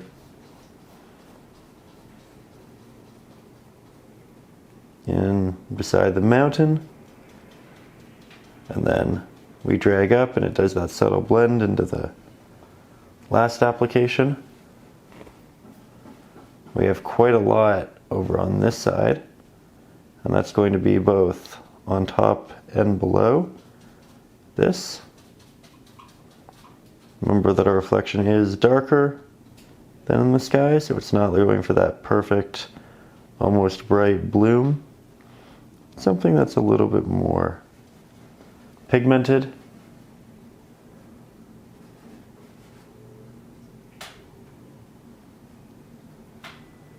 We can always go back with the blue of the mountains, should we want to.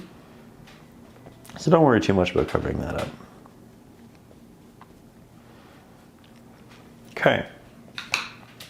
speaking of the blue of the mountains, we need that as well. But there's an orange first. So red, yellow, white. There we go. Beautiful. Beautiful, beautiful, beautiful. We'll just run that towards the bottom, like so. We'll just keep this blending, soft little strokes upwards.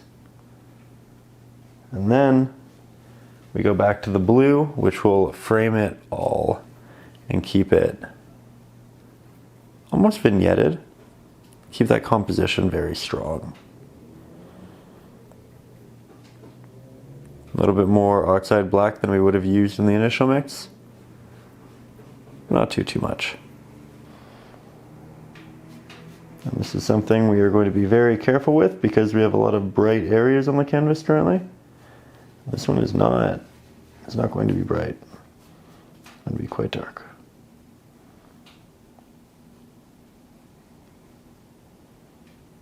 There we go.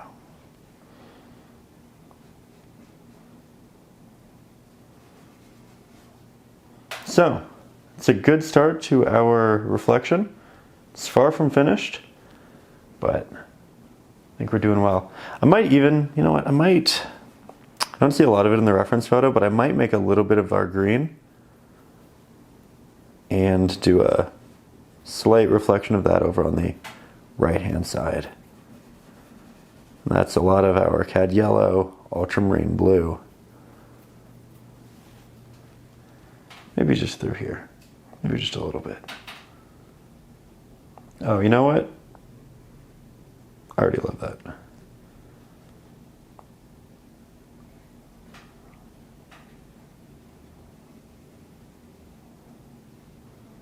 There we go. Okay, now this is good. However, we still need snow for our mountains. So let's clean our brush quite well. Grab that titanium white, mix it with a little bit of the darker pigment that we used down there. That way it has that hint of blue in it. And then we do our best to mirror some of the more prominent snowy pieces up top. So that goes like that. And then there's another one that kind of comes in and meets this. And then we have a lot more towards the top here than the right-hand side. Okay, now we're going to get nice and close. We'll just add a little bit more to the pigments that we used throughout here, both in the highlighted area and there. Let's just keep those alive on our palette.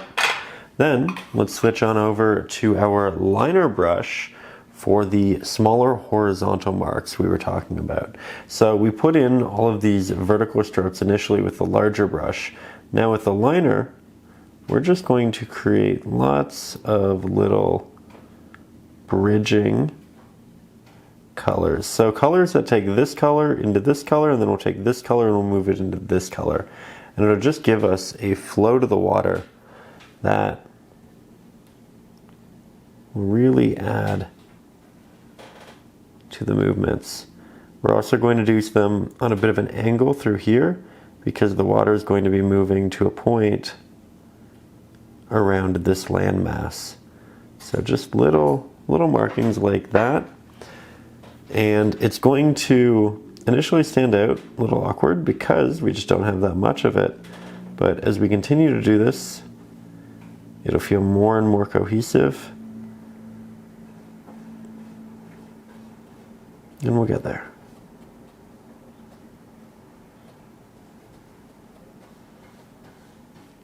Okay. I think that's looking really good. Nice easy start. Now let's switch our color. So we'll grab our palette, our brush.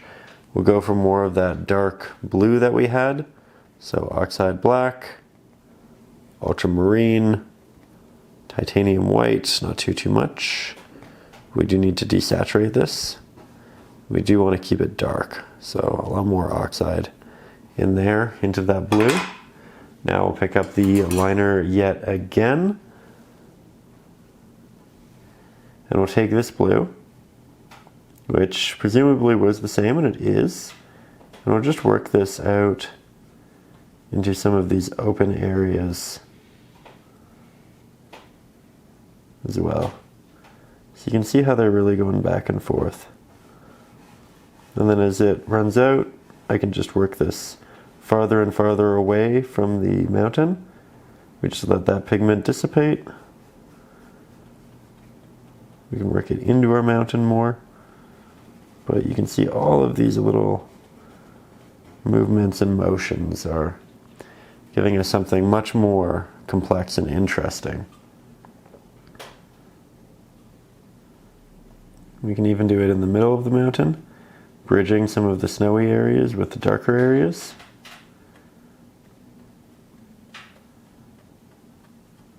We can bring that into the greenery down here. One of those processes that just starts to feel like magic after a certain point. All of a sudden you squint, you look away from the painting, you look back at it, and it's, wow, what a big difference, you know? Very rewarding. We'll just bring this out. Remember to bring it into the greenery that we incorporated up here.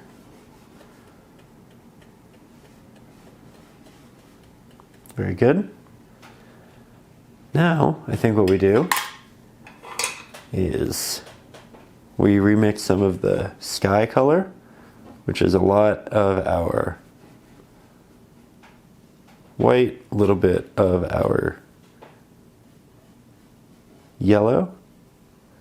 Have to be careful, my brush is getting a little muddy, so I need to avoid grabbing the blues and the black by accident. We can interject a little bit of red in there to keep it nice and warm, a little more rosy.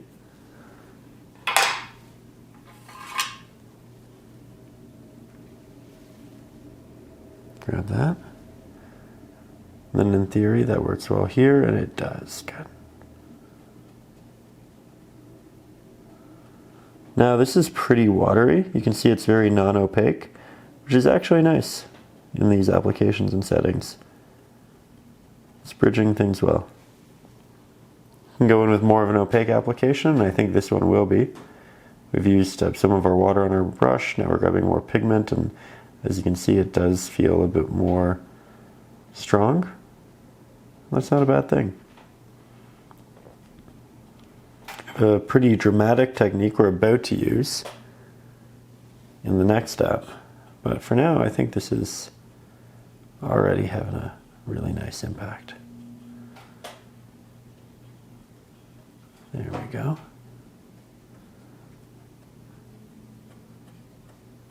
Lovely. All right, now we're going to create some streaks in the water. We'll grab some of our titanium white, a little bit of our cad yellow, a little bit of our cad red. We'll make this nice and bright, very much akin to the light that we have in the sky there. Then we are going to take this same flat-headed brush, and we're just going to rip this across the water, predominantly on the areas initially that connect the water to the land. And this will be a really nice look in the background at colors reflecting at different points, and further making what we have here be a lot more unique and special. We can also do so at the separation points between this land and water, just like so.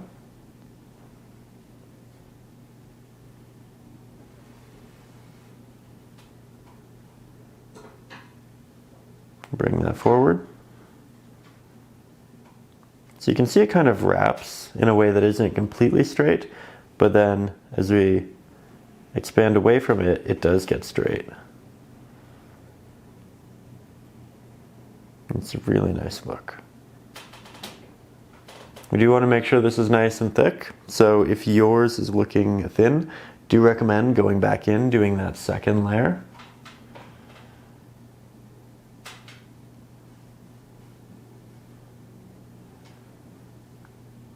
And we just slowly expand until we have it looking the way that we want to.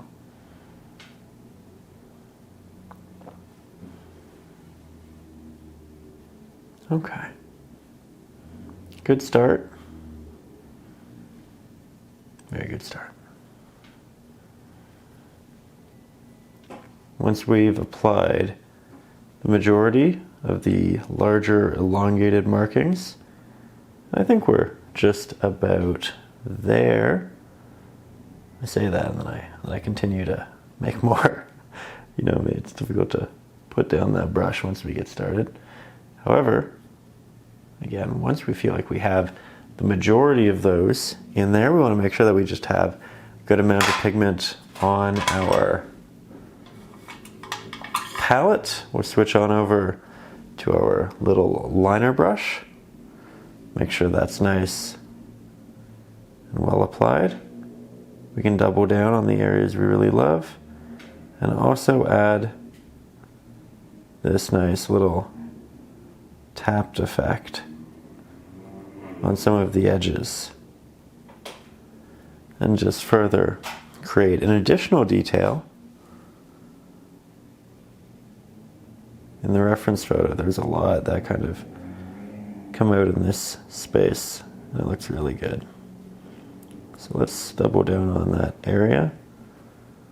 The applications are pretty similar at this point to what we were doing before, with the exception that occasionally they're more connected and elongated.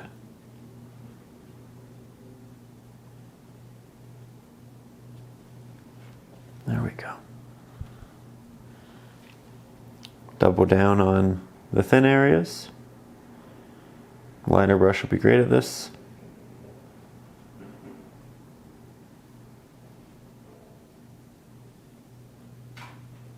There we go. Okay. Reflection's really starting to come together.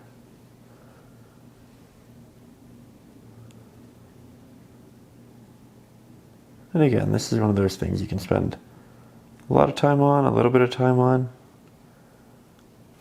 Just keep working it until you're happy.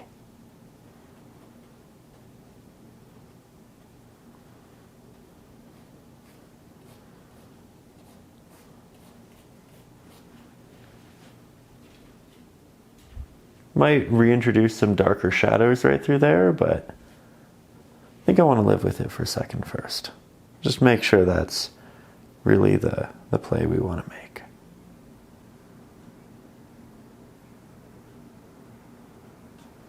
Okay, now we're going to make the next step very simple. We're going to block in the foliage, the trees, the bushes to be right through there. And that means a lot of our darker pigments to start with. The oxide black, a lot of our ultramarine blue, some of our cadmium yellow, deep hue, small hint of titanium white. And then with this, we are going to work our way fairly sharply around these edges. And this is going to be a lot of fun because we get to finally cover up the entirety of our open canvas. We are going to work the edges first while we have a lot of pigment and control. Often as we make these strokes and applications, we lose that because the brush dries out and we run out of pigment. So we're doing it now while it's nice and easy. Then we head into the center and we just make that nice and thick. Now initially this is going to look a lot like nothing, but that's okay. It's a base layer. We're going to build on it. And we can also add some fun trees into the mix. little protrusions in foliage that stick out. We're going to want to do multiple layers to make this nice and thick. And we can also switch on over to our smaller liner brush to embellish on our trees to be. You can see I'm just doing little taps and protrusions to varying degrees. And that's how we're going to make sure this feels nice and unique. We're not trying to mirror each side on the other. We want it to be different. We want it to be evolving. There isn't really a second one in the reference photo, but you know what? As I paint this, I kind of feel like that'd be a nice look. So let's just throw a second in here. You can also make them a little bit lopsided if you want. That's actually nice personality in the trees. And then we can do little taps on the outside with the liner brush to show the individual leaves and protrusions. We're now getting quite close to us, so we will see those details in the trees, unlike in the distance through there.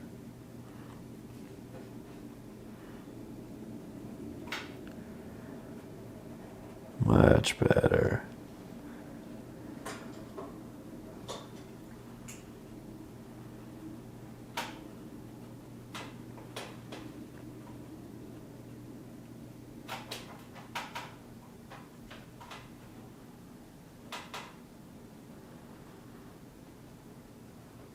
Very good. Now we let this dry. We go back in, we refill that out, and you know what, actually, while we are here, I'm going to create a little bit of grass and bushes on this side, and I'll start by just doing lots of little lines with the same dark pigment. Now it'll be cohesive. We'll have some on the left, some on the right. You can see lots of little taps for areas that protrude, and it's these long, fun grasses. Start to fill in the bottom and the middle. We can even take the larger flat-headed brush and pre-apply a nice thick center to it, just like so. And now we go back and build.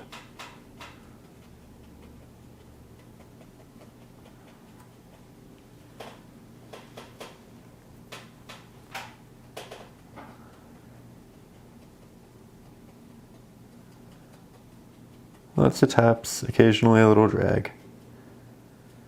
Now we have this nice vignette effect. The eye is being drawn into the center because the eye innately goes to the brightest point of any subject, any piece.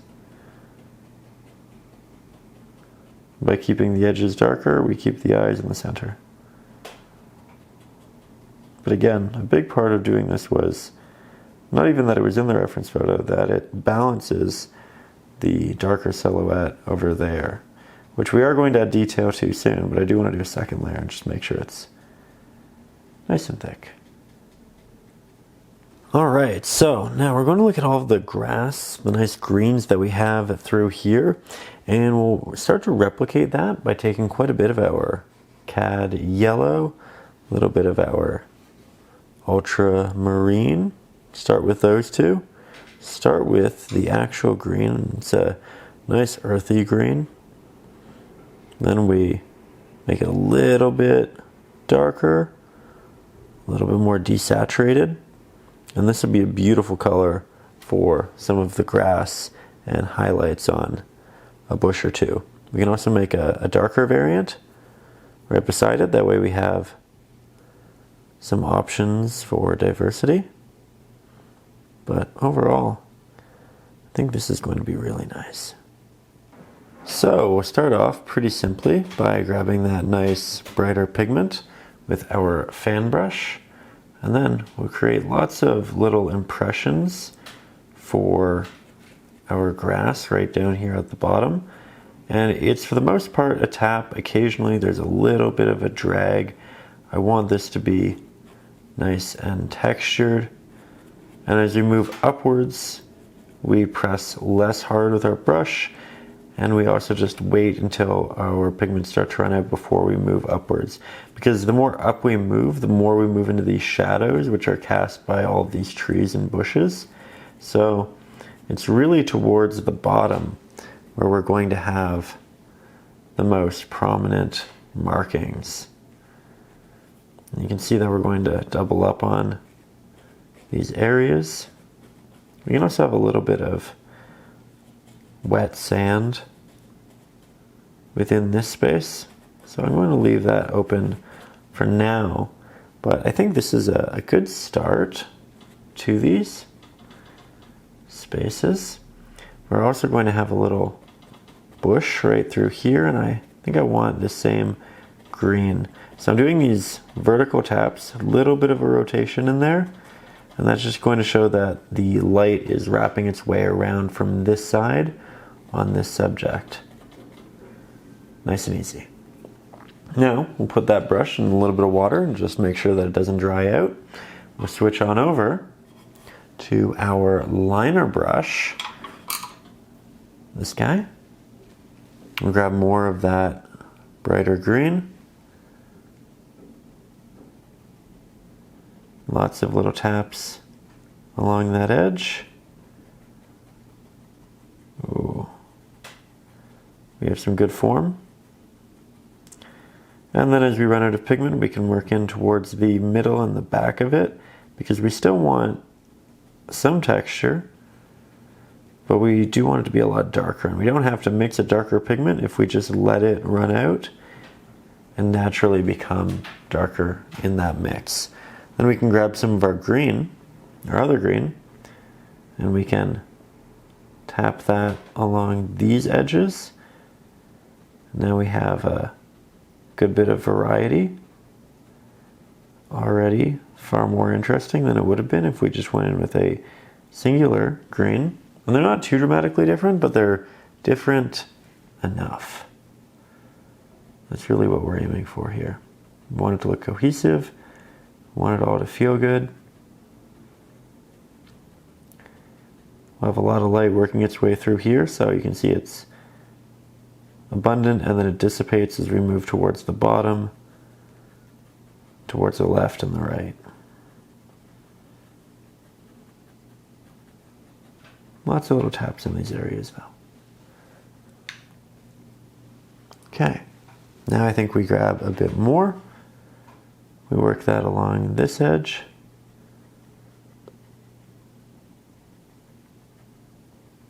And the other edge as well. This will be backlit for the most part. And then we'll work some of this green up here. You can see that we have different kinds of trees. The two that we're doing right here and here, vastly different from these two.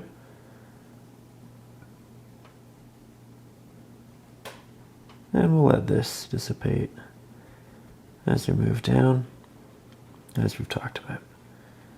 Then we kind of have this neat void here, but we can add maybe another little bush or something. Just more distinct taps towards the top. Maybe connected there. You can see we're just rendering lots of various volumes, shapes through the subtlety. Very good.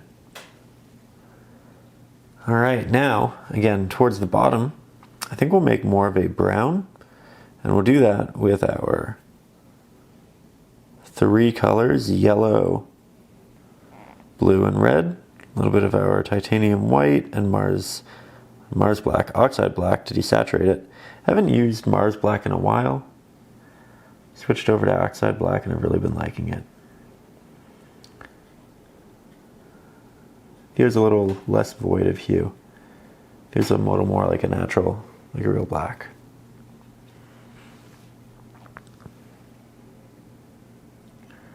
And this is a nice purpley brown. Goes well with the colors of our sky. We also need a bit of a darker green, so we'll just work some oxide black into our green mix. make it pretty watery, because we also need a reflection for these trees. So I'll just start that right there. And then we have another one right through there. I'm doing this through a lot of little taps, as you can see. And then we'll do a little protrusion for this guy.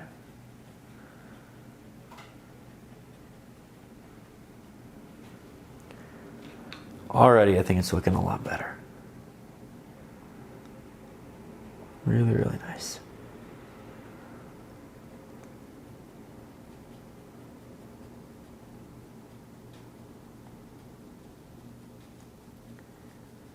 There we go.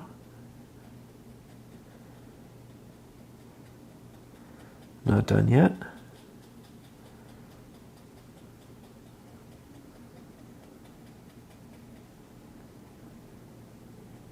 But we're getting there.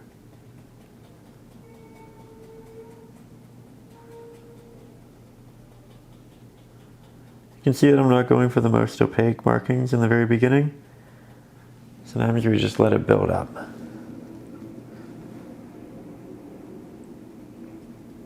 The more we go over it, the more it will build.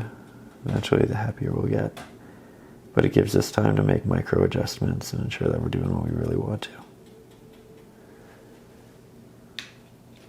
And I think we also make a bit of a blue mix. Ultramarine, titanium white. Like so. And with this one, I'm going to create more separation between the water and the land. I'll just run this through. You can see it's doing a little bit of a blend with the previous pigments, which is actually nice.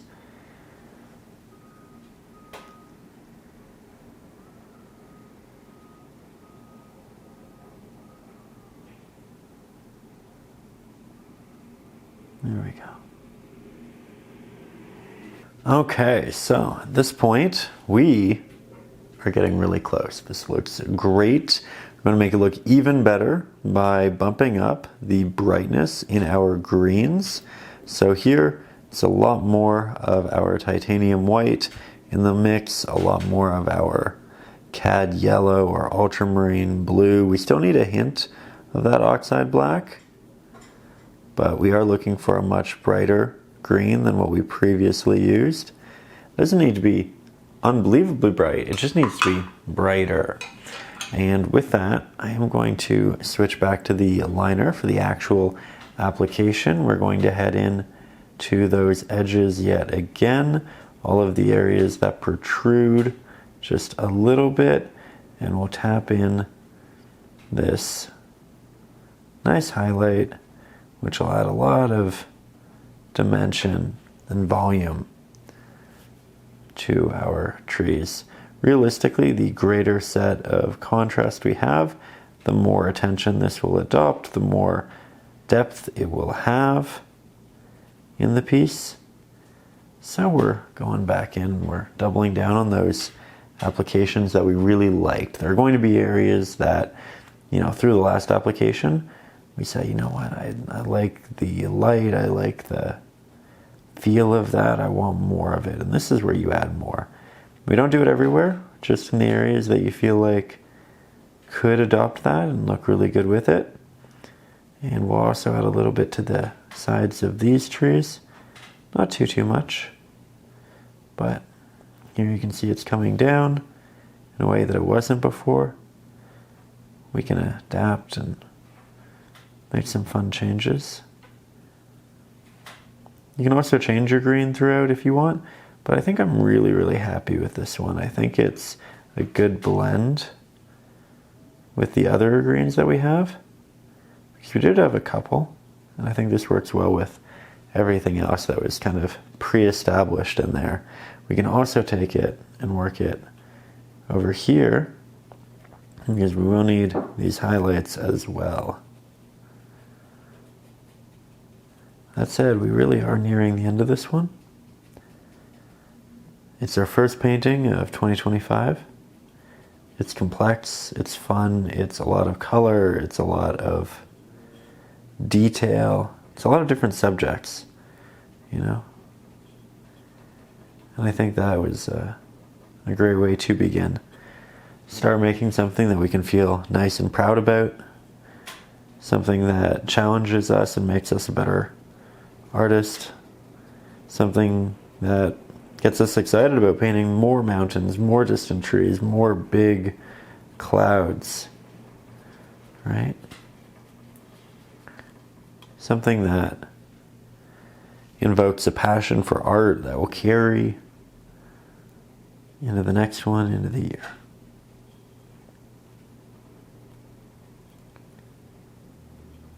Feels so good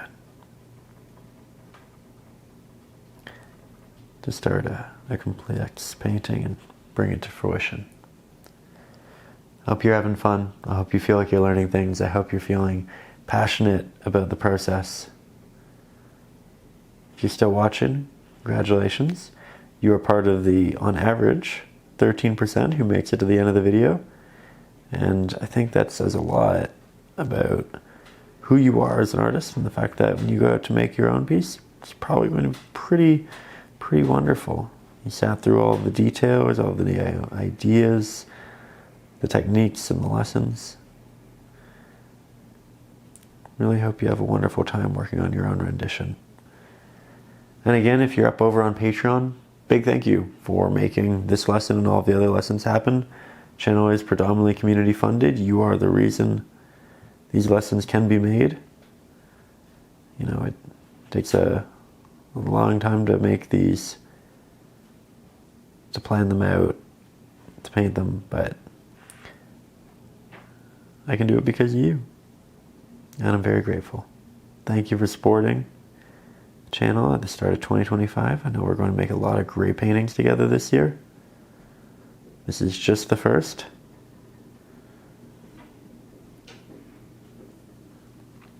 First of many. Okay. I think we are just about there. I don't want to overdo it. I don't want to overwork it. I think it's in a great place. Little touch-ups here and there. But I think that is where we call it. Thank you for being here. Thank you for being a part of the community. I hope you had a wonderful time working on your rendition. I will see you soon with a brand new painting lesson. If you're up over on Patreon, I'll also see you soon with a brand new sketching video in real time. This was lovely. Happy start to 2025. Let's make it a great one. Let's stay creative and let's do some more paintings together. I'll see you soon. Take care.